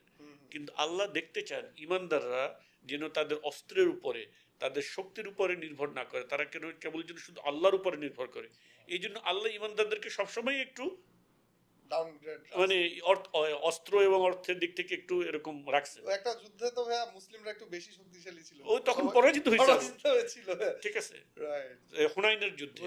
ইয আ'জাবাতকুম কাসরাতুকুম, আল্লাহ বলতেছেন ইয আ'জাবাতকুম কাসরাতুকুম, যখন তোমাদের সংখ্যাধিক্য তোমাদেরকে চমৎকৃত করেছিল, ফালাম তুগনি আনকুম শাইআন, অথচ তা তোমাদের কোনোই কাজে আসলো না। ওয়াদাকাত আলাইহিমুল আরদু, ওয়াদাকাত আলাইকুমুল আরদু বিমা রহবাত, অথচ পৃথিবী অনেক প্রশস্ত হওয়া সত্ত্বেও তা তোমাদের উপর সংকীর্ণ হয়ে এলো। সুম্মা ওয়াল্লাইতুম মুদবিরিন, অতঃপর তোমরা পৃষ্ঠ প্রদর্শন করে পালালে। কিচ্ছু হয় নাই। আল্লাহর উপরে ভরসা, এটা হলো প্রথম, ঈমান হলো প্রথম। এরপরে ডেফিনেটলি সামরিক শক্তি গুরুত্বপূর্ণ। উইদাউট দ্যাট যদি আমরা পাকিস্তানের সামরিক শক্তি নিয়ে যদি হয়ে যাই, ঠিক আছে, এটা আমাদের কি কাজে আসছে? পাকিস্তানের সামরিক শক্তি আছে, গাজায় এটা কি বন্ধ হয়েছে? সৌদি আরবের আর্থিক শক্তি আছে, গাজার গণহত্যাকে বন্ধ হয়েছে? রোহিঙ্গাদের এটা কি করেছে? করে নাই।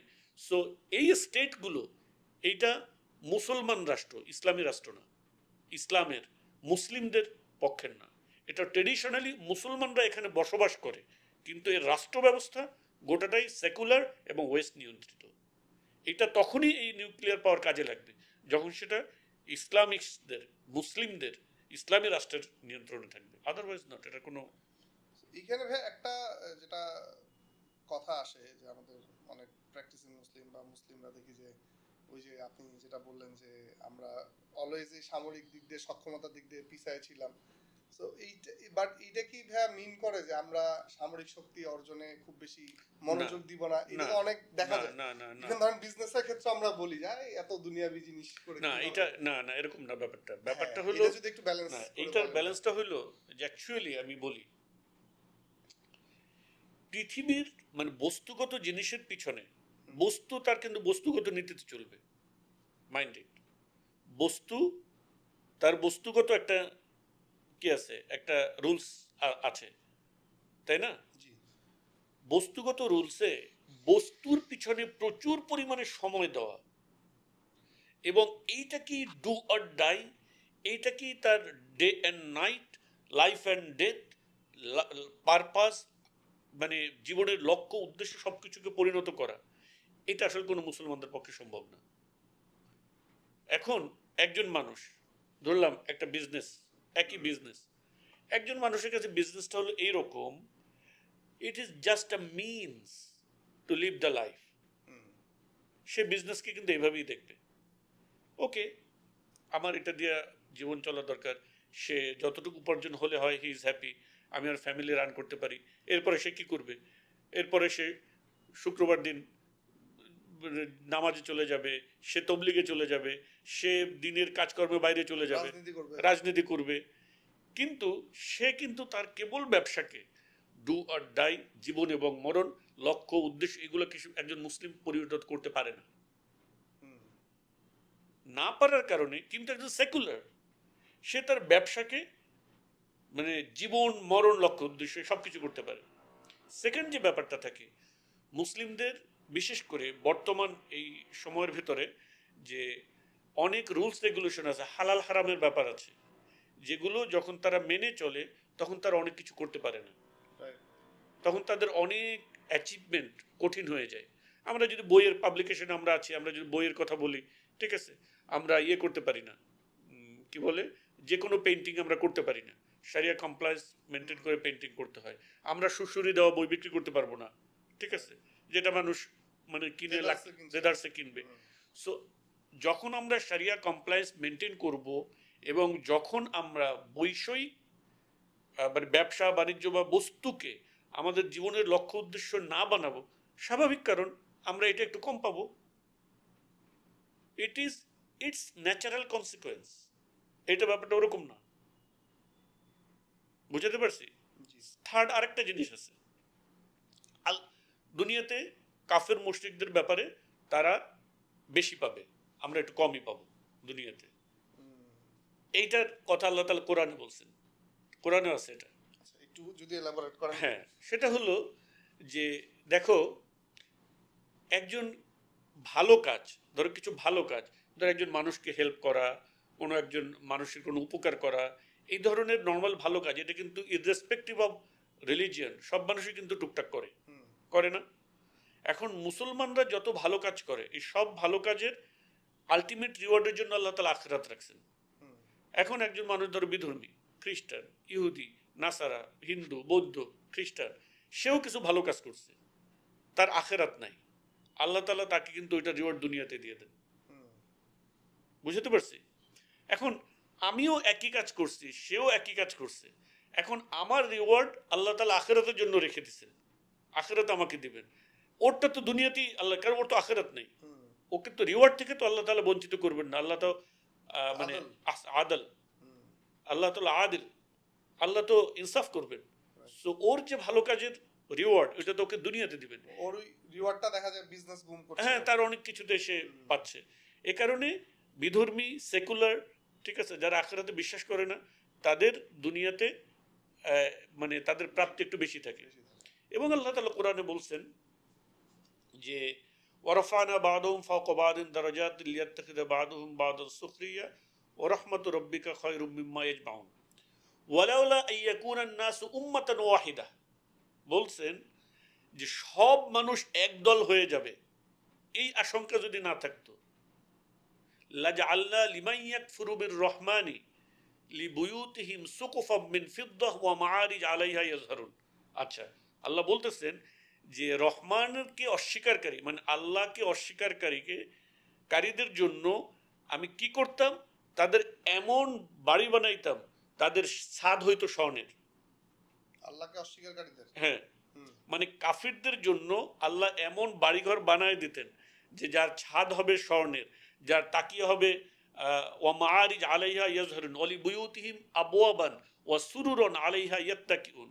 এবং তাদের মানে তাদের সোফা মানে আলিশান, মানে সবকিছু লাক্সারিয়াস আল্লাহ তাআলা করে দিবেন, তাদের করে দিতেন কাফিরদের জন্য, যদি না সব মানুষ কাফের হয়ে যাবে এই আশঙ্কা না থাকতো। কাফের হইলে তো আমি লাক্সারি পাচ্ছি, দুনিয়া লাক্সারি পাচ্ছি এরকম।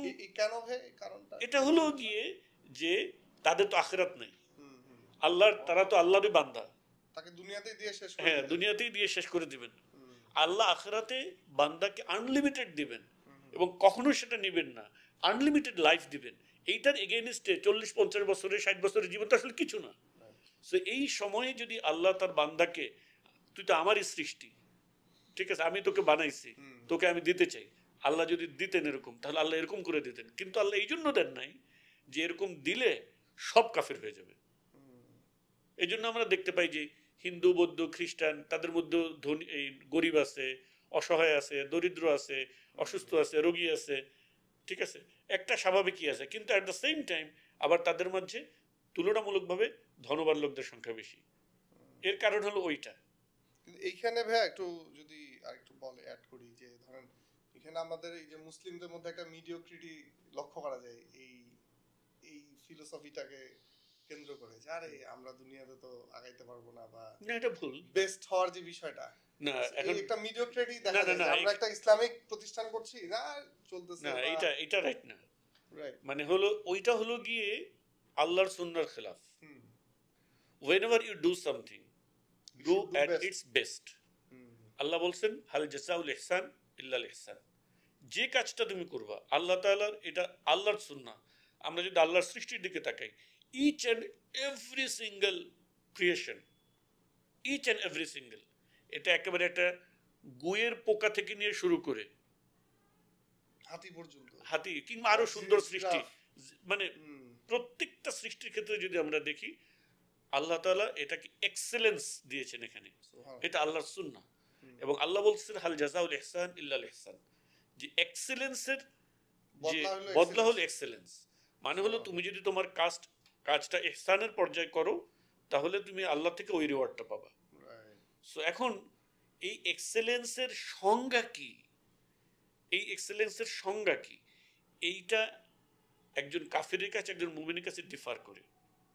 সে কাজ সুন্দরভাবে করবে, ভালো করবে, কিন্তু সে যখন দুপুর 1টা বাজে তখন সে নামাজে চলে যাবে, কিন্তু একটা কাফের যাবে না, ও তো ওই সময় একটু আগে যাবে, ঠিক আছে, ও তো দিনে 5 বার নামাজে যাবে, কাফের 5 বার দিনে নামাজে যাবে না, তখন সে কিছু আগায় যাবে।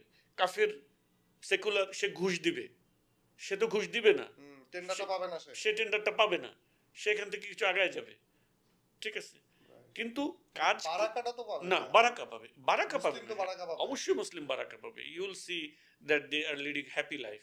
এবং এটা পৃথিবীতে অনেক ডেটা আছে, এটার উপর অনেক গবেষণা আছে, যে যারা মুসলিম এবং ধার্মিক, they lead the best happy life among human beings পৃথিবীতে। প্রথমত হলো পৃথিবীতে সবচেয়ে হ্যাপি লাইফ লিড করে মুসলমানরা, দ্বিতীয়ত হলো ধার্মিকরা, ইরেসপেক্টিভ অফ, হ্যাঁ, ধার্মিকরা মানে হলো গিয়ে যে কোনো ধর্ম হোক, মানে এটা হিন্দু হতে পারে, খ্রিস্টান হতে পারে, যারা কোনো না কোনোভাবে কোনো ধর্মের সাথে কানেক্টেড, ঠিক আছে, তাদের কিছু বেসিক আছে, কিছু মানে রুলস রেগুলেশন কিংবা কিছু আইডিওলজি, কিছু চিন্তা ভাবনা থাকে যেটা সুপার ন্যাচারাল কোনো ইভেন্টের সাথে সম্পৃক্ত, মানে ধর্মীয় একটা ব্যাপার তাদের সাথে আছে। সো সবচেয়ে বেশি হ্যাপি লাইফ লিড করে মুসলমানরা, এরপরে ধার্মিকরা, এরপরে বাজে অবস্থা হলো নাস্তিক খ্রিস্টানদের, খ্রিস্টান বলি সরি, নাস্তিকদের, যারা আল্লাহকে বিশ্বাস করে না। সুতরাং মানে মানে আমরা যদি যেটা করতেছি যে অ্যাকচুয়ালি একজন মানুষের লাইফ লিড করার জন্য আসলে তার কত অর্থ দরকার। আমরা বলতেছি বিজনেস মিলিয়ন বিলিয়ন ডলারের কথা, কিন্তু ব্যক্তিগত পর্যায়ে একজন মানুষের এত দরকার তো অর্থ, মানে মানুষের অ্যাকচুয়ালি হ্যাপি লাইফ লিড করার জন্য আসলে কত দরকার, সেটা তো খুবই অল্প, সেটা তো অত হিউজ না, ঠিক না? সো ওইটার সাথে এটা আসলে বারাকাটা কি, সে অ্যাকচুয়ালি মানে feeling content in his personal life, ঠিক আছে, এবং মানে সবসময় একটা স্বস্তির মধ্যে থাকা, একটা ভালো অনুভূতির মধ্যে থাকা, শান্ত থাকা, এবং মানে আল্লাহর উপরে বিশ্বাস আস্থা এটা রাখা, এটা তার জীবনে একটা বারাকা এনে দেয়, একটা একটা সুখ, অদৃশ্য একটা সুখ এবং শান্তি এনে যায়, যেটা অ্যাকচুয়ালি কোনো বস্তুগত থিওরিতে ব্যাখ্যা করা যায় না। এখানে ভাই যদি আমি একটু যেটা বুঝছি, যে এটা যদি একটু সাম আপ করি বা যদি ভুল হয় একটু কারেকশন করে দিবেন, যে এখন আসলে মানে আমাদের এই সংজ্ঞাটাই, সাফল্যের যে সংজ্ঞাটা আমরা বলছি, এটাই কিন্তু প্রবলেমেটিক। অবশ্যই প্রবলেমেটিক। আল্লাহ তো সাফল্য, ওয়েস্ট বা সেকুলার সিস্টেম, আল্লাহ তো সাফল্যের সঙ্গে এখন মানে সফল, কিংবা অমুকের ছেলেটা হলেই সে সফল, অমুকের ছেলেটা মানুষ হয়ে গেল, মানে অনেক টাকা ইনকাম করে, ঠিক আছে, ফ্যামিলিটা দাঁড়ায় গেছে, কিন্তু হ্যাপি না, ফ্যামিলিটা দাঁড়ায় গেছে, মানে হলো গেলে তারা বাড়ি তাড়ি করছে, ঠিক আছে, ছেলেটা ভালো অবস্থায় আছে, মানে ভালো ইনকাম করে। এমনকি মানুষ আজকাল জিজ্ঞেস করে, ভাই কি অবস্থা, এর আসলে অর্থ হলে মাসে কত ইনকাম করেন, কত কামাচ্ছেন, কত কামাচ্ছেন। সো টোটাল পারসেপশনটা চেঞ্জ হয়ে গেছে মানুষের, মানে তারা সবকিছুকে একটা মানে আর্থিক মূল্যায়নে স্কেল দিয়ে মাপতেছে, কিন্তু আল্লাহ তো সফলতার সংজ্ঞা দিয়ে দিয়েছেন, ফামান যুহজিহা আনিন নার ওয়া উদখিলাল জান্নাহ ফাকাদ ফাজ, নার থেকে যাকে আগুন থেকে দূরে রাখা হলো এবং জান্নাতে প্রবেশ করানো হলো, সেই সফলতা লাভ করলো। এটা যেটা বলছিলাম ভাই, যে মানে সেকুলার অ্যাসপেক্ট থেকেও কিন্তু এই সংজ্ঞাটায় চেঞ্জ আসতেছে। আমরা যেটা জানতাম যে আগে একটা জাতির উন্নতির মাপকাঠি ছিল জিডিপি বা জিএনপি, এখন কিন্তু একটা যে গ্রস হ্যাপিনেস একটা ইন্ডেক্স বের হয়েছে, যে কোন জাতি আসলে কত হ্যাপি, এবং যেটা ইসলামিক্যালি যেটা আমাদের এটা সাপোর্ট করে, যে আসলে শুধু টাকা, অনেক জিডিপি আছে বাট আমার সুইসাইডাল রেট অনেক বেশি, মানুষের মধ্যে ডিপ্রেশন অনেক বেশি, এশিয়ার মধ্যে জাপান সবচেয়ে সুইসাইডাল, অথচ তারা সবচেয়ে আর্থিক দিক থেকে উন্নত।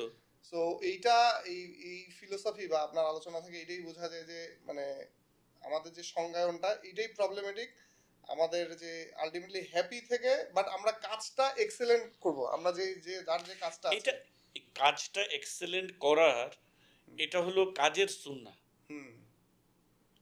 অন্যান্য যে থিওরি, মানে অন্যান্য যে, মানে আমি ধরলাম যে আমি ধরো একটা ব্যবসা করি, ধরো আমি একটা পানের দোকান দিছি, ঠিক আছে, আমি একটা পানের দোকান দিছি, আমি পানটা বেস্ট, বাজারের যে বেস্ট পান আমি সেটাকে আনি, আমি বেস্ট ওয়েতে সেটাকে বানাই, আমি বেস্ট বিহেভিয়ার আমি আমার কাস্টমারের সাথে করি, আমি পরিষ্কার পরিচ্ছন্নতা সব কিছু আমি বেস্ট ওয়েতে মেনটেন করি, এটা হলো ইহসান।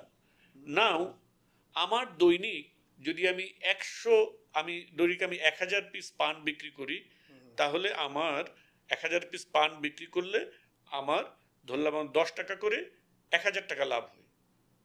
আমি যদি মনে করি যে আমার দৈনিক 1000 পিস পান বিক্রি করলে আমার মাসে 30,000 টাকা লাভ হয়, and I am happy with that, আমি আমার সংসার চালাতে পারতেছি, তাহলে আমার এটা করতে পারতেছি, এবং আমি দেখি যে আমার এই 1000 পিস পান বিক্রি করার পরে আমি দুপুরবেলা দোকানটা বন্ধ রেখে আমি দুপুরে নামাজ পড়তে গেলাম, নামাজ পড়ে তারপরে বাসায় গেলাম, বাসায় গিয়ে আমি কটা খেয়েছি, ঠিক আছে, তারপরে বাচ্চাদের এই ওয়াইফের সাথে একটু সময় কাটিয়েছি, একটু ঘুম দিয়েছি, আসরের সময় উঠে এসে আবার দোকানে এসছি, এশার নামাজের মাগরিবের সময় আবার বন্ধ করে নামাজে গিয়েছি, এশার নামাজের আগে আমি বন্ধ করে নামাজ পড়ে আমি বাসায় চলে গেছি, আমি ঘুমাইছি, আবার ভোর রাতে উঠে তাহাজ্জুদ পড়ছি, ঠিক আছে। ইউসি আমার এর চেয়ে বেশি দরকার নেই। সো দেখো ইহসানটা কি ছিল, বেস্ট ওয়েতে আমি আমার কাজটা করছি। আর আমি যে ওই মুশিক দৌড়ের মধ্যে নাই, এটা হলো আমার এই প্ল্যানিংটা, আমি এতে হ্যাপি। এখন যার হ্যাপিনেসটা হলো কেবল ম্যাক্সিমাইজেশনের ভিতরে, সে চিন্তা করবে আচ্ছা আমি তো 1,000 পাউন্ড বিক্রি করি, কিভাবে আমার এটা 2,000 না বানাইলে হবে না, 2,000 বানাইলে চিন্তা করো কিভাবে 3,000 না বানাইলে চলবে না, 3,000 না বানাইলে কিভাবে আরো ম্যাক্সিমাইজেশন, কিভাবে আরো ম্যাক্সিমাইজেশন। এই জিনিস তার লাইফকে হেল্প করে দেয়, তার লাইফকে হেল্প করে দেয়। ইয়েস, তুমি তোমার যে টাইম আছে, তুমি তোমার যে মানে লিমিট আছে, সেইটার ভিত্তিতে তুমি যদি এক্সপ্যান্ড করতে পারো, ডু ইট। বাট ওই যে লাইফ হেল্প করে, মানে অ্যাট এনি কস্ট আমাকে এটা করতে হবে, এবং আরো বেশি আরো বেশি আরো বেশি আরো বেশি, যার কোনো শেষ নেই। এদের ব্যাপারে আল্লাহ বলছেন আলহাকুমুত তাকাসুর মাকাবির, যে কবরের মাটি ছাড়া তার মুখ আর বন্ধ হবে না, হাত্তা যুরতুমুল মাকাবির। এই যে ডিফারেন্সটা, এই যে এক্সেলেন্সের কথাটা আমি প্রথমে বললাম যে আমি সবকিছু সুন্দর করে বানাই, এটা হলো সুন্নাহ। কিন্তু ভাই আমরা স্কেল আপের দিকে, হোয়াট ইফ যে আমার একটা পানের দোকান আছে, আমি ভালোভাবে সার্চ করছি ওই এলাকার লোক, আমি আরো 10টা এলাকায় যদি আমি এই পানের দোকানটা দিতাম, হ্যাঁ, তো ওই এলাকার লোকগুলো কিন্তু ভালো একটা সার্ভিস পেত। মানে তুমি মানে এখানে ব্যাপারটা হলো কি, মানে এই যে স্কেল আপের বিষয়টা, স্কেল আপের বাড়াবো না, হ্যাঁ বাড়াও, মানে এইটা ওইভাবে বাড়ানো যে বাড়ানোটা আমাদেরকে কি করবে না, পার্সোনাল মানে ইসলামিক লাইফটা আমার ব্যক্তিগত জীবন সবকিছু মানে শেষ করে দিবে না। মানে মুশিক দৌড় এমন ভাবে যে আর কোনো সময় নেই, এরকম না। ওকে, বাড়াইতে পারলে বাড়াও, গ্র্যাজুয়ালি, এটা কিন্তু হেলদি। না না, অবশ্যই গ্র্যাজুয়ালি, এবং তোমার ইয়ে করে, মানে only target is to profit maximisation, আরো চাই আরো চাই, এইটার ভিত্তিতে না। তুমি বাড়াও, কে বাড়াও, মানে এক্সপ্যানশন হলো কিন্তু মানে এমনিতে যে কোনো জিনিসের ইজ দ্য কন্ডিশন অফ মানে সাস্টেইনিং, এটা একটা নর্মাল জিনিস, ঠিক আছে? এক্সপ্যান্ড করে, এটা সমস্যা না। বাট হলো তাকাসুর, আরো চাই আরো চাই আরো চাই আরো চাই, এই আনলিমিটেড যে দৌড়, এটা হলো ধ্বংসের কারণ। এখানে ভাই যদি আমার একটা প্র্যাকটিক্যাল এক্সপেরিয়েন্স শেয়ার করি, তাহলে হয়তো একটু রিলেট করা সহজ হবে। আমার কাছে এক ভাই আসছে, ওনার একটা চায়ের দোকান, মানে ডিফারেন্ট চায়ের দোকান, আধুনিক যে চায়ের দোকানগুলা। So he is doing good, এখানে খুব ভালো করছে। এখন সে আমার কাছে আসছে যে ইনভেস্টমেন্ট অপরচুনিটি খোঁজার জন্য, যে একটা ইনভেস্টমেন্ট ফার্মের সাথে লিয়াজো করে দেওয়া। কি জন্য আমি জিজ্ঞেস করি কেন আপনাদের এটা ভালো চলছে, কয় না আমার 5টা দোকান দিতে হবে, একসাথে 5টা দোকান দেবো, তাহলে আমার সাপ্লাই চেনটা ভালো হবে এই হিসেবে। আপনি একসাথে 5টা কেন দিবেন? আপনার টাকা দিয়ে প্রফিট দিয়ে আপনি বিজনেসটাকে গ্রো করেন। আপনি আজকে একটা আছে, 2টা দেন, এরপরে 2টা যখন রান করলো, এরপরে ওই 2টা টাকাতে আরেকটা দেন, আস্তে আস্তে বাড়ান। এটা এই ইনভেস্ট নিয়ে, মানে ওই যে আপনি যে প্রসঙ্গটা বললেন, মানে এটা তো আনহেলদি ব্যাপার।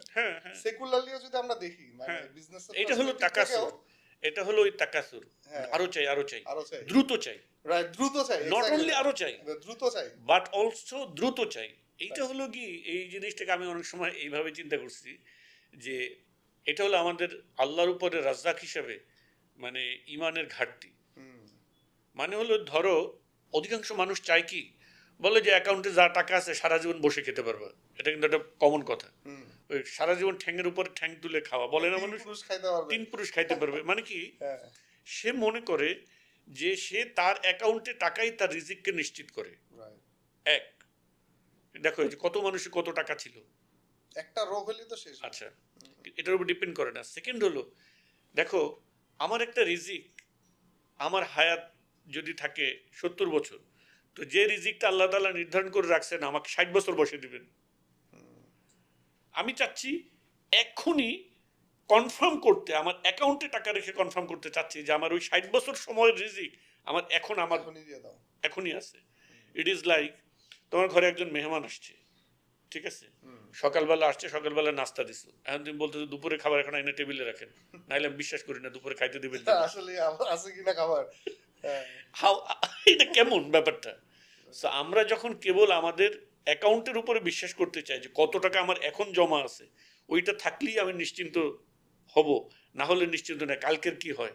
তার মানে হলো আমি অ্যাকচুয়ালি আল্লাহর উপরে বিশ্বাস রাখতে পারতেছি না যে আল্লাহ আমাকে ওই সময় রিজিকটা ওই সময় দিবেন। এবং এটা কিন্তু মানুষকে ইয়ে করে, এই যে দ্রুত চাই, মানে সে তার একটা ক্যালকুলেশন আছে, সে মনে করে ধরো সে যদি পানের দোকান চালায়, তার কিন্তু একটা ক্যালকুলেশন আছে, সে কিন্তু এখন তোমার বিলিয়ন চিন্তা করার ক্যাপাসিটি তৈরি হয় নাই। এই ক্যাপাসিটিটা কিন্তু গ্র্যাজুয়ালি বাড়তে থাকে। ইট ইজ লাইক কুয়াশার মধ্যে গাড়ি চালানোর মতো। তুমি পুরোটা কিন্তু এখন দেখতে পারো না, যতটুকু আগাও ততটুকু দেখো, এরকম না ব্যাপারটা? তো মানুষের দুনিয়ার চাহিদাও কিন্তু ওরকম, যতটুকু আগায় ততটুকু বাড়ে। সে এখন হিসাব করতেছে 5টা দোকান দিলে হয়তো এখন 1 লাখ টাকা আসবে। যখন তার 1 লাখ টাকা আসবে, সে তখন কিন্তু তার সামনে আর 5 লাখ টাকা 5 লাখ টাকা আসলে 20 লাখ টাকার ইয়ে খুলবে। মানে হলো ওই কুয়াশার মতন, যতটুকু আগে তত তার বাড়তে থাকে। এটা তো খারাপ না, বাট হচ্ছে যে আনহেলদি যে প্র্যাকটিসটা ভাইয়া, যে একদম আমার যে স্টেবল যে লাইফস্টাইলটা আছে এটাকে হ্যাম্পার করে। যদি আমরা বলি আমাদের এখন মানে আমাদের ইয়েতে যেটা হয় যে এই যে লোন নেওয়া, মানে অনলি লোন নিয়ে যে বিজনেস এক্সপ্যানশন করা, এটা ইন আ সেন্স এটা অ্যাকচুয়ালি কতটা বৈধ? মানে এই জন্য বিজনেস লোন কিন্তু জাকাতকে ইয়ে করে না, মানে যেটা আমি না মানে জাকাত দিতে হবে। বিজনেস লোন মানে লোন যে খুব খারাপ ইসলামে লোন হলো সবচেয়ে খারাপ জিনিসের একটা। আর আমাদের সোসাইটিতে, এই বিজনেস সোসাইটিতে লোন হলো ফার্স্ট প্রায়োরিটি। অর্থাৎ একটা ভালো একটা বড় ব্যবসায়ী মানে কি, তার ব্যাংকে 2-4 হাজার কোটি টাকার লোন যদি না থাকে, সেটা তো বিজনেস হিসেবে ব্যবসায়ী না। কিসের ব্যবসা করে? তার মানে যে জিনিসটা ছিল সবচেয়ে খারাপ, সেইটাকে আমাদের একটা দৈনন্দিন চর্চার অংশ বানিয়ে ফেলা হয়েছে লোন জিনিসটা। ঠিক আছে? সো এখন একজন মানুষের তার কি হওয়ার কথা ছিল, সে লোন নিবে কখন? সে নিজে অসুস্থ, তার চিকিৎসার টাকা নাই, নিজের খাওয়ার টাকা নাই, বিপদে পড়ছে, তখনই কেবল নিবে মানুষ লোন। বুঝছো? এক্সপ্যান্ড করার জন্য সে তো লোন নেবে না, কারোর সাথে বিজনেস শেয়ার করবে, ইকুইটি নিবে। ঠিক আছে? তখন না, লোনে কেন যাবে? লোন তো যাবে না সে, কারণ লোন কেবলমাত্র নেওয়াটা ইসলামিক্যালি প্রেসক্রাইবড বা নেওয়া যায় যখন এমন প্রবলেম এসে পড়ে যেটা তার সাস্টেইনেন্সের জন্য আর পারতেছে না, সে তার না খেয়ে থাকতে হবে, বা বাসা নাই, কিংবা তার অসুস্থ, চিকিৎসা চলতেছে না, অর্থাৎ যেটা তার বেঁচে থাকার সাথে সম্পৃক্ত, অস্তিত্বের সাথে সম্পৃক্ত, এমন সংকটে পড়লে সে তখন কি নিবে? লোন নিবে। ঠিক আছে? কেবল এক্সপ্যানশনের জন্য তো এটা নিবে না, এক্সপ্যানশনের জন্য আর কাছ থেকে বিজনেস শেয়ার করবে। সো সে কি চাচ্ছে? এখন লোন চাচ্ছে, কিন্তু সে এটা ওয়েট করতে রাজি না যে আচ্ছা ঠিক আছে, আমি একটু টাকা জমাই, আমি যদি এক্সপ্যান্ড করতে চাই, আমি একটু টাকা জমিয়ে তারপরে আমি একটা দোকান দিই না, তার এখন লাগবে, বিনিয়োগ নিয়ে লোন নিয়ে করতে হবে। ঠিক আছে? এইখানে হলো মূলত এই ধরনের মানে যে টাকা সুরের ব্যাপারটা চলে আসে। ঠিক আছে? মানে এখানে ভাই আমি একটু ডিফার করছি কেন, মানে আমি ওই যে মিডিওক্রেসির যে বিষয়টা, যে আমরা মুসলিমরা একটা জায়গায় আবদ্ধ, মানে একটা চক্রে ঘুরপাক খাচ্ছি যে বড় বিজনেস বা বড় কিছু হওয়া না। আমি এখানে আমি তোমাকে আরেকটা জিনিস বলি, যে তুমি যদি এক্সিস্টিং সিস্টেমের ভিতরে বলো, মুসলিমরা অনেক বড় বিজনেস আসলে করতে পারবে না। এক্সিস্টিং তোমার এই গোটা সিস্টেমটা, তুমি একটা কমপ্লিট শরিয়া কমপ্লায়েন্স মেনটেন করে একটা রিয়েলি বড় বিজনেস রান করবা, সেটার জন্য যত আনুষঙ্গিক এলিমেন্ট থাকা দরকার, এটা তো তোমার রাষ্ট্র থেকে আলাদা না। তো তোমার রাষ্ট্রের পলিসি, ঠিক আছে, তোমার প্রমোশন পলিসি, তোমার অ্যাডভার্টাইজমেন্ট পলিসি, তোমার নানা যে সুবিধা, এই সুবিধাগুলোকে তুমি অ্যাভেল করা ছাড়া তো তুমি বিজনেস এক্সপ্যান্ড করতে পারবা না। পারবা না। সো এই গোটা রাষ্ট্র ব্যবস্থাটা তোমার শরিয়া কমপ্লায়েন্সের এগেইনস্টে। সো একজন মানুষ যদি চায় যে সে তার ফুল বিজনেসকে ফুললি শরিয়া কমপ্লায়েন্ট করে রান করবে, তাহলে এক্সিস্টিং ব্যবস্থার মধ্যে তার একটা সার্টেন লিমিটেশনের উপর ওঠা সম্ভব না। যেমন আপনি টেন্ডার পাবেন না ভাই, আপনি যে export import under invoicing, over invoicing করতে, ইভেন ধরেন এই যে গার্মেন্টস সেক্টরে যদি দেখি, আপনার এই যে হুন্ডি যে করে টাকাগুলো, এই আপনার দেখায় ওই যে বন্ডেড ওয়্যার হাউসের যে ফ্যাসিলিটিস গুলো নেয়, মানে পদে পদে ভাইয়া এরকম 2 নাম্বার ব্যবস্থা করে রাখা হয়েছে এরকম। ঠিক আছে, পদে ব্যবস্থা করেই রাখা হয়েছে। তোমাকে যদি লিগ্যালি করতে চান, আপনি লিগ্যালি ট্যাক্স ভ্যাট দিয়ে ওদের সাথে প্রাইস আপনি পারবেনই না। সোলা নিয়ে আসবেন, আপনার সোলার দাম পড়বে 250 টাকা, অথচ মার্কেটে 150 টাকা করে বিক্রি হচ্ছে। আপনি কাপড় নিয়ে আসবেন, আপনার মানে এখানকার 500 টাকা। আমাদের এক্সিস্টিং রাষ্ট্র ব্যবস্থার সিস্টেমটাই হলো যে এ সিস্টেমেটিক্যালি মানুষকে করাপ্ট করবে। বাট দ্যাট ডাজন্ট মিন যে ভাই আমরা আমাদের কাজটা এক্সিলেন্টলি করব না বা আমরা প্রোডাক্টিভিটিটাতে হ্যাম্পার করব না। এটা তো ওইটা হলো মানে এক্সেলেন্স করা যেটা, এটা হলো আমাদের কাজের মানে প্রিকন্ডিশন। আমরা কাজকে এক্সেলেন্স যতটুকু করব এক্সেলেন্স মানে আমার খুব প্রিয় শায়েখের, আপনারও প্রিয় শায়েখ, উনি একটা কথা বলছিলেন যে কাফেররা একটা দুনিয়ার জন্য কাজ করে আর মুসলিমরা আমরা দুইটা দুনিয়ার জন্য কাজ করি। সো ওদের চেয়ে আমাদের ডাবল কাজ করতে হবে, ডেফিনেটলি ডাবল এফোর্ট দিতে হবে সবকিছুতে। সো এখানে মানে এই প্রসঙ্গটা আসা মানে যে আমরা এই মিডিওক্রেসিতে আটকায় যাব বা আমরা যে এক্সিলেন্সের পিছনে ছুটবো না বা বিজনেস বড় করব না, এটা কিন্তু মিন করছে না। না, এটা তো মিন করছে না।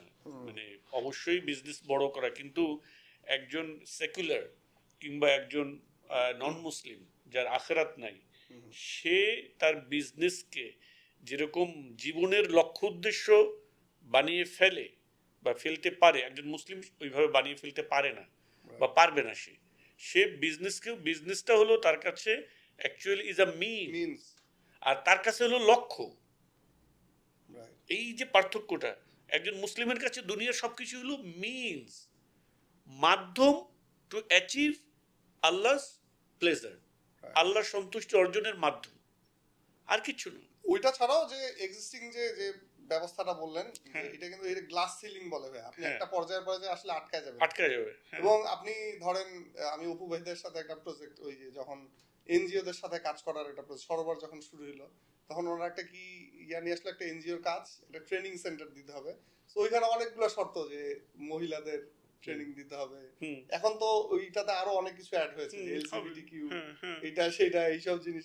মানে তো আপনি ওই জায়গার পর আর যেতেই পারবেন না। এই ইয়েগুলো বিজনেসকে যদি ওই লেভেলে নিয়ে যেতে হয় তাহলে অনেক কিছু, রাষ্ট্র তো অ্যাকচুয়ালি পলিসি মেক করে, রাষ্ট্র পলিসি মেক করে, ইন্টারন্যাশনাল পাওয়ার যারা, মানে এই জায়গায় আসলে আমাদের রাজনীতির আমরা যে প্রসঙ্গে আছি, মানে এই জন্য বলি শুরুতে যদি ফিরে যাই, মানে if you want to excel in business, right, you have to excel in politics. Politics মানে পলিটিক্সকে যদি নিয়ন্ত্রণ করতে না পারো তাহলে তুমি বিজনেসে এক্সেল করতে পারবা না। আমরা সুতায় টান দিয়ে ফেলছি এই যে এত জায়গায় ঘুরে, আমরা এই জায়গাটায় চলে আসছি যে একজন মুসলিম, মানে আমি বলি যে ইসলামী যে চায় ভালো করে বিজনেস করতে, যে আমি ভালো করে বিজনেস করব, তারও উচিত আগে ফোকাস করা ইসলামী রাষ্ট্র ব্যবস্থা কায়েমের পিছনে। ইসলামী রাষ্ট্র ব্যবস্থা কায়েম করা ছাড়া কেউ ন্যায় ও ইনসাফের সাথে ব্যবসা করতে পারবে না, এটা অসম্ভব। কারণ এই গোটা সিস্টেমটাই হলো গিয়ে মানে এই অন্যায়, দুর্নীতি, লুটপাট, ঠিক আছে, শোষণ, এটার উপরে, এইটার জন্যই এই সিস্টেমটা। আমাদের এই রাষ্ট্র ব্যবস্থার পারপাস কি? আমরা যদি বলি আমাদের এই রাষ্ট্রের পারপাস কি, শাসনের পারপাস কি? শোষণ করা। এটার মধ্যে থেকে তুমি কিভাবে ফেয়ার ভাবে আসবে না কখনো, মানে একটা সিলিং এর উপর, গ্লাস সিলিং, এটার উপর যেতে পারবে না তুমি। যদি কেউ চায় যে আমি অ্যাকচুয়ালি আমার লাইফের হলো আমি বড় বিজনেসম্যান হব, তাহলে তার হওয়া উচিত আগে রাষ্ট্র কায়েম করো তোমার ন্যায় ইনসাফের, তারপরে তুমি বিজনেস শুরু করো। এটা এখন মনে আমাদের প্যারালালি চলতে পারে, আমরা অবশ্যই চলতে পারবে না। ব্যাপারটা হলো যে weather is something opposite to, একটা বলা হয় না, weather is opposite to money, ঠিক আছে? Everyone talks about it, no one does something. আবহাওয়া নিয়ে সবাই কথা বলে কিন্তু কেউ কিছু করে না। Money is something, no one talks about it but everyone does something, ঠিক আছে? না, ছুটে না, মানে ব্যবসা বাণিজ্য যে মানুষ করবে এটা আসলে আমার বলার কিছু নেই, সে এমনিতেই করবে। মানুষ করবে না, কেউ চাকরি করবে, কেউ ব্যবসা করবে, এটা তো এমনিতেই করবে মানুষ। আমাদের বেসিক গাইডলাইন কি? তুমি যেটা করো সেটা কি ইহসানের সাথে করো, উত্তমভাবে করো, সৎভাবে করো, ঠিক আছে? এক্সেলেন্সের সাথে করো, ইহসানের সাথে করো, আল্লাহ তোমাকে এটা ভালো রিওয়ার্ড দিবেন। বাট কিপ ইন মাইন্ড যে you are in a system of শোষণ, মানে এটা একটা শোষণের সিস্টেমের মধ্যে তুমি আছো। এইখানে তোমরা যারা মুসলিম, ইসলামকে প্র্যাকটিস করো, ধারণ করো, তারা একটা অপোজিট সিস্টেমের মধ্যে আছো। তুমি যদি ইট ইজ লাইক, আমরা যদি ধরি একটা মাছকে ডাঙ্গায় উঠিয়ে বলো গাছে উঠো, না, ডাঙ্গায় যদি একটা মাছকে বলো যে তুমি সুন্দরভাবে বাঁচো, পারবে না। এটা ফাংশন করবে না। ঠিক এই সিস্টেমের ভেতরে একেবারে full fledged big short business করবে, এটা ওইভাবে ফাংশন করবে না। ঠিক আছে, সো যতটুকু করতে পারো এক্সেলেন্সের সাথে করো, এটা আল্লাহর সুন্নাহ, আল্লাহ এটার উপর বারাকা দেবেন। নিরাপদ, হালাল এবং মানসম্পন্ন মাংস এখন আপনার দোরগোড়ায়। আকিকা, সাদাকা কিংবা কুরবানি, যে কোনো প্রয়োজনে আপনার পাশে আছে আহলান এগ্রো। সো চমৎকার আলোচনা, একদম জিনিসটা আমরা সুতায় গেঁথে নিয়ে আসতে পেরেছি, এবং একজন মুসলিম ব্যবসায়ীর আসলে কেন রাজনীতি সম্বন্ধে সচেতন হওয়া উচিত এবং রাজনীতিতে সক্রিয় হওয়া উচিত, খুবই চমৎকারভাবে আলোচনা করেছেন ভাইয়া। একটু আমরা একদম শেষ পর্যায়ে চলে এসেছি, একটু লাস্ট একটা আপনার কাছে টিপস বা পরামর্শ চাবো, যে আপনি একজন বিজনেসম্যান বা একজন একটা প্রতিষ্ঠানের এমডি হিসেবে আছেন, প্লাস অ্যাক্টিভিস্ট, এবং বেশ বড় একটা ফ্যামিলি আপনি সামলান। সো এই যে ওয়ার্ক লাইফ ব্যালেন্স করা ভাই, আমাদের বিজনেসম্যানরা, আমি পার্সোনালি আমিও নিজে এটা সাফার করছি, যে বিজনেসে অনেক বেশি সময় দিতে হয়, ফ্যামিলি দেখা যায় একটু বঞ্চিতই হয় বলা যায়, একটু অসন্তুষ্ট থাকে তারা। সো এই যে ওয়ার্ক লাইফ ব্যালেন্সটা, এই বিষয়ে আপনি কি পরামর্শ দেবেন, এবং নতুন যারা বিজনেসে আসতে চায় তাদের বিষয়ে যদি কোনো পরামর্শ থাকে, আমরা ইনশাল্লাহ এটার মাধ্যমে অনুষ্ঠান শেষ করে দিব। প্রথমত হলো ওয়ার্ক লাইফ ব্যালেন্সের যে জায়গা, সেখানে যতজন স্টেক হোল্ডার আছে তারা সবার কোঅপারেশন খুব জরুরি। যদি তাদের ভেতরে কোঅপারেটিভ মাইন্ডসেট তৈরি না হয় তাহলে আসলে এটা সম্ভব না। এখানে যদি আমি বলি যে ফ্যামিলি মেম্বার্স, তারপরে অফিস এর টিম মেম্বার যারা, সবাইকে নিয়ে যদি আমি বলি যে আমার 7টা বাচ্চা, ঠিক আছে, 2জন ওয়াইফ, তো এবং আমাদের সিয়ানের টিম মেম্বার প্রায় 30 জন, ঠিক আছে। তো এখানে যেটা আমি বলছিলাম যে সবার কোঅপারেশনটা খুব জরুরি। ফ্যামিলি মেম্বার্সদের মধ্যে এই কোঅপারেশন থাকা জরুরি, যে হ্যাঁ, পুরুষদের আসলে বাইরের যে কাজ, তার যে ব্যবসা পরিচালনা করা, তার রাজনীতি, তার সমাজ, রাষ্ট্র, এই সব বিষয়ের কাজটাই অ্যাকচুয়ালি একজন পুরুষের, এই জন্যই এগুলোই পুরুষের প্রধান দায়িত্ব।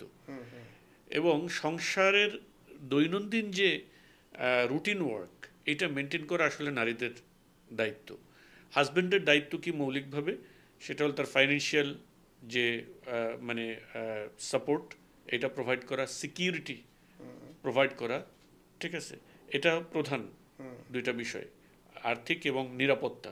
এটা দেওয়ার পরে বাকি যে তাদের দৈনন্দিন কাজ আছে, সেই কাজগুলোকে তারা নিজেরা করবেন, এবং পুরুষ যে বাহিরে কাজ করবেন এবং অধিক সময় বাহিরে থাকবেন, এইটাকে মেন্টালি অ্যাডাপ্ট করে নেওয়া, এবং এরকম না হওয়া যে তাদের আসলে বাহিরে যায় কেবল উপার্জনের জন্য, ঘরের জন্য, সমাজের জন্য কিছু করব না, এইটা তাদের কোনো রুটিনেই নাই। এরকম কিছু মানুষ আছে যে হাজবেন্ড বাইরে যায় কেবল উপার্জনের জন্য, উপার্জনের কাজ শেষ তাহলে ঘরে আসবে।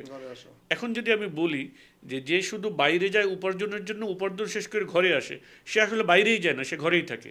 খেয়াল রাখি, সে 12 ঘন্টা বাইরে আছে বা মানে 16 ঘন্টা ঘরে আছে, এটাও ঘরের জন্য। আর যে 8 ঘন্টা বাইরে ছিল, সেটাও কিসের জন্য? ঘরের জন্য, সমাজের জন্য, দুনিয়ার জন্য, পৃথিবীর জন্য, রাষ্ট্রের জন্য, ইসলামের জন্য। তার আসলে কাজ কি? He is not a man actually. যার রুটিন কেবল এমন, he is not a man, ঠিক আছে। এটা আসলে পুরুষের ক্যারেক্টারই নট অ্যাট অল, এটা বিটার ট্রুথ, ঠিক আছে। যার রুটিন কেবল এটা, is not a man, say actually কোনো ম্যানলি ইয়ে। এইভাবে ফ্যামিলিদেরকে কিভাবে আমরা বুঝাবো? এখানে দ্বিতীয়ত হলো যে বিখ্যাত উক্তি আছে কিন্তু এটা, হ্যাঁ বলবো কিনা, আপনি একবার বলছিলেন যে আপনি আপনার ওয়াইফদের বলেন যে দেশে যদি ইসলাম থাকতো তাহলে আমাদের সময় আরো কম পাইতাম। হ্যাঁ, ফ্যাক্ট যে আমরা যদি দেশে যদি ইসলামী শাসন ব্যবস্থা থাকতো, তাহলে হয়তো আমাদের রাষ্ট্রের সাথে, রাষ্ট্রীয় কাজকর্মে আমাদের এঙ্গেজমেন্ট আরো বাড়তো, তখন আমাদের ব্যস্ততা আরো বাড়তো, ঠিক আছে। সো এই যে মানে প্রত্যেক দিন সকালে মানে ব্রিফকেস নিয়ে সকালে বের হবে, মানে একটা ইমেজ আছে, দেখো এই সো কল্ড দিস আধুনিক দুনিয়া একটা ইমেজ ক্রিয়েট করছে একজন প্রফেশনাল মানুষের কেমন হবে। সকালবেলা সে যাবে, বিকেলবেলা সে বাসায় ফিরবে, আর কোনো কাজ দেয়, বাচ্চাকে হোমওয়ার্ক করাবে, মানে সপ্তাহে একদিন বাইরে খেতে যাবে, মাসে একদিন আউটডোরে মানে আউটিংয়ে যাবে, বছরে 2-1 বার দেশের বাইরে যাবে। এইটাই তাদের লাইফের একটা প্যাকেজ। বাট এটা আসলে লাইফের প্যাকেজ না, আমরা দুনিয়াতে এই জন্য আসি নাই, True. ঠিক আছে? সুতরাং আমরা যে জন্য আসছি এই পারপাসটা বোঝা, ফ্যামিলির সকলকেও এটা বোঝা, ঠিক আছে? যে পুরুষদের কাজ বাইরে, সে বাসায় মাঝে মধ্যে আসবে, এটা মাথায় নিয়ে, হ্যাঁ এটা মাথায় না, এটা তাদেরকে, এটা ফ্যামিলির লোকদের এটা বোঝা। এখন ফ্যামিলির লোকজন এটা কেউ বুদ্ধিবৃত্তিকভাবে বুঝবে, ঠিক আছে, কেউ অনেক সময় হয়তো বুঝবে না, যেহেতু আমরা যে সোসাইটির মধ্যে থাকি এখানে প্রচুর পরিমাণে সে সোশ্যাল লার্নিং আছে, সে পারিপার্শ্বিকতা থেকে অনেক কিছু শেখে। অমুক তো সব প্রত্যেকদিন সকালবেলা বাসায় যায়, দুপুর বিকেলবেলা চলে আসে, সো চারপাশ থেকে সে দেখে এগুলো শেখে। সো আমরা যারা ইসলাম প্র্যাকটিস করি আমরা এলিয়ান কিছুটাই এই সোসাইটিতে, সুতরাং তারা এটা বুঝতে চায় না। নাও যদি বুঝতে না চায়, স্টিল এটা হ্যাবিচুয়েটেড করা, তাদেরকে এটা অভ্যস্ত করার জন্য কি করতে হবে? অভ্যস্ত করার জন্য হলো এইটা যে নিজের যে কাজ সেটা স্ট্রিক্টলি করতে হবে, তাদের সাথে খারাপ ব্যবহার করা যাবে না, বুঝিয়েই কিন্তু স্ট্রিক্টলি করতে হবে। তার মাথায় একসময়, ফ্যামিলি মেম্বারদের মাথায় একসময় এটা সেট হয়ে যাবে যে আমরা যা কিছুই বলি না কেন সে তার কাজ ছাড়বে না, আমার ফ্যামিলির নিড তো সে ফিল আপ করছে, হ্যাঁ ফিল আপ করছে, এবং তার প্রয়োজন অ্যাজ ম্যাক্সিমাম অ্যাজ পসিবল এটাকে ফ্যামিলির নিড ফিল আপ করা, প্রয়োজন পূরণ করা। কেবলমাত্র মানে কি বলে এই বসে গল্প করা, এটাই বাসায় থাকা, এটাই একটা বড় কাজ, এরকম না ব্যাপারটা। সো এইখানে তারা অভ্যস্ত কিভাবে হবে? তারা অভ্যস্ত হওয়ার একটা ওয়ে হলো নিজের কাজে অটল থাকা। আমরা যদি একজন একটা সিম্পল এক্সাম্পল দিই, যে তুমি ধরো তোমার ওয়াইফ তোমাকে ডাকতেছে, এই কই গেলা তুমি, তো ধরো ঘুরতে ঘুরতে এসে দেখলো যে তুমি রুমের ভিতরে নামাজে দাঁড়াইছো, তাকবীর দিয়ে তুমি নামাজে দাঁড়াইছো, এখন কি তোমাকে আর ডাকবে? কেন ডাকবে না? কারণ আপনি একটা কাজে ব্যস্ত। না, কাজে তো অনেক কাজে ব্যস্ত থাকতে পারতেন, নামাজে দাঁড়ানোর পর কেন ডাকবে না? কারণ জানে নামাজের মধ্যে সে ডাকে সাড়া দিবে না। নামাজের মধ্যে সে ডাকে সাড়া দিবে না, এটা সে মেনে নিছে, এখন আর সে ডাকবে না। আপনি বাইরে গেলে আপনি সাড়া দিবেন না, না আমি বুঝাতে চাচ্ছি সাড়া তো দিতে হবে। যেন এখন আমার বাচ্চা অসুস্থ শুনলে এখন আমি তাড়াতাড়ি কি করতেছি, তাড়াতাড়ি আমাকে রেসপন্স হবে, তাড়াতাড়ি আমি যাওয়ার চেষ্টা করতেছি, ওইটা তো থাকবেই, প্রয়োজন এটা তো থাকবেই, এবং তার ইমোশনাল প্রয়োজন সেটাও থাকবে। বাট লাইফটা যেন কেবল এমনই না হয়, কেবলই আমাদের মানে আনন্দ বিনোদন এগুলোর মধ্যে। সো বাহিরের কাজটা পুরুষরা, দিনের কাজ, রাজনীতির কাজ, ধর্মের কাজ, ঠিক আছে, সোশ্যাল অ্যাক্টিভিটি, এই কাজগুলো যে সে করবে এইখানে সে কতটা ডেডিকেটেড, এইটা যখন ফ্যামিলির মাথায় সে ঢোকাতে পারবে যে সে তার এই কাজ ছাড়বে না, কাজ সে করবেই, তখন তারা হ্যাবিচুয়েটেড হবে যে okay let him do it, এটাকে রেসপেক্ট করতে তারা অভ্যস্ত হবে, এবং তারা তাদের লাইফস্টাইলকে ওইভাবে মানিয়ে নেবে। লাইফস্টাইল হলো কি, এটা নেশার মতন, এটা মানে আমি একটা উদাহরণ যদি দিই, একটা গাঁজার নেশার মতন। যারা নেশা করে তাদের কিন্তু একটা টাইম থাকে, ওই যারা গাঁজা খায় বা হেরোইন খায় তাদের একটা টাইম থাকে, ডোপামিন, মানে ওই টাইমটাতে কিন্তু তার ওই নেশাটা ওঠে, ওই যেটাকে বলে কি যেন, কি ওঠে যেন বলে, ক্যারা ওঠে বলে, ঠিক আছে? মানে হলো একজন মানুষের একজন ওয়াইফের একটা রুটিন আছে, যে বিকাল 6টা বাজে এখনই সে বাসায় আসবে, এইটা কিন্তু তার একটা মানে তার একটা ক্যারা, অর্থাৎ সে ওয়েট করতেছে 6টার সময়, 5টার সময় 6টার সময় আসবে। এখন এই যে অভ্যস্ততা পরিবর্তন আনতে হবে, 6টার জায়গায় 12টাও হতে পারে, বা এটা জানাইতে হবে যে দেরি হতে পারে, বা সে জানবে যে তার অনেক বাইরে কাজ আছে, যে কাজগুলো অনেক গুরুত্বপূর্ণ। এখন ওয়াইফ হাজব্যান্ডের এই কাজগুলোকে রেসপেক্ট করে কিনা, এই কাজগুলোর গুরুত্ব সে অনুধাবন করে কিনা, এটা ইম্পর্টেন্ট। ফ্যামিলি মেম্বাররা এটা অনুধাবন করে কিনা, এই কাজগুলো গুরুত্বপূর্ণ, এটাতে কি করতে হবে, এটা তাদেরকে বোঝানো। এক হলো তাদেরকে বোঝানো, দ্বিতীয় হলো নিজের কাজের মধ্য দিয়ে তাদেরকে অভ্যস্ত করে তোলা, রেজাল্টটাও দেখাতে হবে যে দেখো এই দিস ইজ দ্য আউটকাম। হ্যাঁ, না এটাও জরুরি না, আউটকাম তো অনেক সময় নাও থাকতে পারে, খারাপ হইতে পারে, ঠিক আছে? আউটকাম দিয়ে না, কাজ ইটসেলফ গুরুত্বপূর্ণ, তুমি যে কাজটা করছো কাজটা গুরুত্বপূর্ণ, এটা দিনের কাজ, এই জিনিসটা তাদেরকে বোঝাতে হবে, ঠিক আছে? এবং নিজের কর্মপদ্ধতির মধ্য দিয়ে তাদেরকে হ্যাবিচুয়েটেড করতে হবে যে তুমি আয়দার আমাকে বুঝে কমপ্লাই করবা, অথবা না বুঝে কমপ্লাই করবে, তোমাকে আসলে কমপ্লাই করতে হবে, কমপ্লাই করাই লাগবে, করতে কোনো হবে, উপায় নেই। উপায় নেই। Right. আমি পুরুষকে এটা এটা, করবোই। হ্যাঁ পুরুষকে এটা ইয়ে করতে হবে, ঠিক আছে। সো ফ্যামিলি মেম্বারদেরকে এইভাবে ইয়ে করা। অফিস টিমকে তারা যেন তাদের আমরা যারা অফিস চালাই, অফিস যেন অটোনোমাস হয়, ছোট হলেও 5 জনের অফিস হোক, 3 জনের হোক, তারা তাদের কাজের ক্ল্যারিটি যেন তাদের কাছে থাকে, তার রোল কি আর রেসপন্সিবিলিটি কি, এটা তারা যেন স্পষ্ট থাকে, এবং কাজটাকে এমনভাবে ডিজাইন করা যেন without you they can operate, ঠিক আছে। যদি আমরা এভাবে টিম বিল্ডিং করতে পারি, যে প্রত্যেকটা ডিপার্টমেন্টকে কম্পার্টমেন্টালাইজ করা, আলাদা করা, আলাদা দায়িত্ব দেওয়া, অটোনমাস করা, এবং এই দায়িত্বের ক্ল্যারিটি থাকা, যে এবং জবাবদিহিতা থাকা, ঠিক আছে। এভাবে যদি আমরা আমাদের ফ্যামিলি এবং আমাদের টিম এটাকে ইয়ে করতে পারি। আরেকটা যেটা প্রবলেম হয়, আমরা যারা সোশ্যাল কাজকর্ম করি, প্রচুর পরিমাণে মানুষ মানে ইনভাইট করে, এখানে আসেন একটু, এইখানে নিজের ক্যাপাসিটি এবং প্রায়োরিটি বুঝে ইয়েস নো করা, দাওয়াত দিলেই দৌড় না দেওয়া, ঠিক আছে। ক্যাপাসিটি অ্যান্ড প্রায়োরিটি, এটার মধ্যে এগুলোকে অনবোর্ড করা যতটুকু সম্ভব। এটা যদি করি তাহলে মোটামুটি আমাদের ফ্যামিলি লাইফ মানে, এবং এখানে একটা জিনিস খেয়াল রাখতে হবে যে ডু নট বি হার্শ, ঠিক আছে। কারোর সাথে হার্শ হওয়া মানে when your decision is harsh, then your attitude should be more soft, wonderful. ঠিক আছে। your decision is harsh কি, আমি আসলে রাত 10টার আগে বাসা আসতে পারবো না, আমার কাজ আছে, কাজ করতেই হবে, তখন সফটলি বলা, আমি পারবো না বাসা আসতে, বুঝো না এটা, no, oh please do not mind, দেখো একটু কাজ আছে, আমার তো কাজ একটু করেই আসতে হবে, প্লিজ, আমি জানি তুমি অনেক স্যাক্রিফাইস করতেছো, ঠিক আছে, আল্লাহ তোমাকে এর জন্য অনেক রিওয়ার্ড দিবেন, আমি যে কাজ করি সেটা রিওয়ার্ডও তুমি পাবা, ঠিক আছে। সে সামথিং লাইক দ্যাট।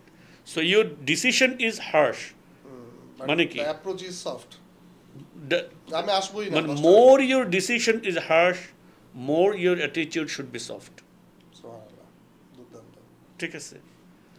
এটা একটা বিষয়, এটা তো এমনিতেই তার জন্য কষ্টকর, সে চারিদিকে দেখতেছে যে জামাইরা সব বিকেল 5টায় বাসায় চলে আসে, ভাই আরো প্যারা, ঠিক আছে, আর আমার জামাইরা 10টা পর্যন্ত ইয়ে করতেছে, শুক্রবার দিন তাও এখানে কোথায় গেছে, এই যে বাচ্চা অসুস্থ, এটা তুই আসে ওখানে পডকাস্ট করে বেড়াচ্ছে, সো এটা কিভাবে দেখবে। সো তাদের মাথায় তো এগুলো কাজ করে। সো মানে লেট দেম আন্ডারস্ট্যান্ড, মানে মেক দেম আন্ডারস্ট্যান্ড, এবং ইন্টেলেকচুয়ালি বোঝানো, আর ওই নিজের কাজের মধ্য দিয়ে নিজের অ্যাডামেন্সিটা, মানে যে আমি এটা ছাড়বো না, ঠিক আছে, আমি এটা করবোই, এই দুইটা যখন ব্যালেন্স হবে তখন একটা মোটামুটি বেসিক যে নিডটা, এটাও ডিজায়ারটা, এটাও ফুলফিল করে, সেটা তো এটাতে অবশ্যই। অনেকে আমাদের প্র্যাকটিসে না এটা তো করতে হবে, করে যে অনেক সময় দেখা যায় তাদের বেসিক নিড, ডিপ টাইপ করে, হ্যাঁ না এটা তো করা যাবে না, তার বেসিক নিড ফুলফিল করা, মানে নিজের সামর্থ্যের মধ্য দিয়ে ম্যাক্সিমাম, এবং যখন সম্ভব হয় একটু টাইম, কোয়ালিটি টাইম ম্যাক্সিমাম দেওয়া, ঠিক আছে, এটা চেষ্টা করতে হবে। Thank you so much Rohit ভাই। আমার খুব ইচ্ছা যে আজকের এই পর্বটা মানে যদি সবাইকে ধরে ধরে যদি দেখানো যেত, সো মানে এত আমি পার্সোনালি অনেক বেশি অ্যামেজড হয়েছি ভাই, উপকৃত হয়েছি, এবং আমার খুব ইচ্ছা যে আমি সবাইকে ধরে ধরে এই এপিসোডটা দেখাবো। সো আপনারা যারা দেখছেন, আমি মনে করি আপনারা খুবই লাকি, এরকম একটা পর্ব আসলে এই রফিক ভাইয়ের মতো একজন লোক, তার কাছ থেকে আমরা এত ইন্টেন্স এবং অনেক ডিপ কথাবার্তা শুনেছি, এবং এই কথাগুলো প্লিজ আপনারা একটু ছড়িয়ে দেওয়ার চেষ্টা করবেন। আমাদের এই কথাগুলো আমরা ফিসাবিলিল্লাহর নিয়তেই করি, এই চ্যানেলটা বা এই কন্টেন্টগুলো করছি। সো আপনাদের সহযোগিতা দরকার, আরও বেশি মানুষের কাছে যাতে পৌঁছাতে পারে, এবং আমরা আশা করি যে আপনারাও এই রিওয়ার্ডের অংশ হবেন ইনশাল্লাহ। সো আমাদের চ্যানেলটা সাবস্ক্রাইব করা বা বিভিন্ন প্ল্যাটফর্মগুলোতে শেয়ার করা, এই কাজগুলো একটু অনুগ্রহপূর্বক করবেন। সো রফিক ভাইকে থ্যাংক ইউ সো মাচ আমাদের স্টুডিওতে আসার জন্য।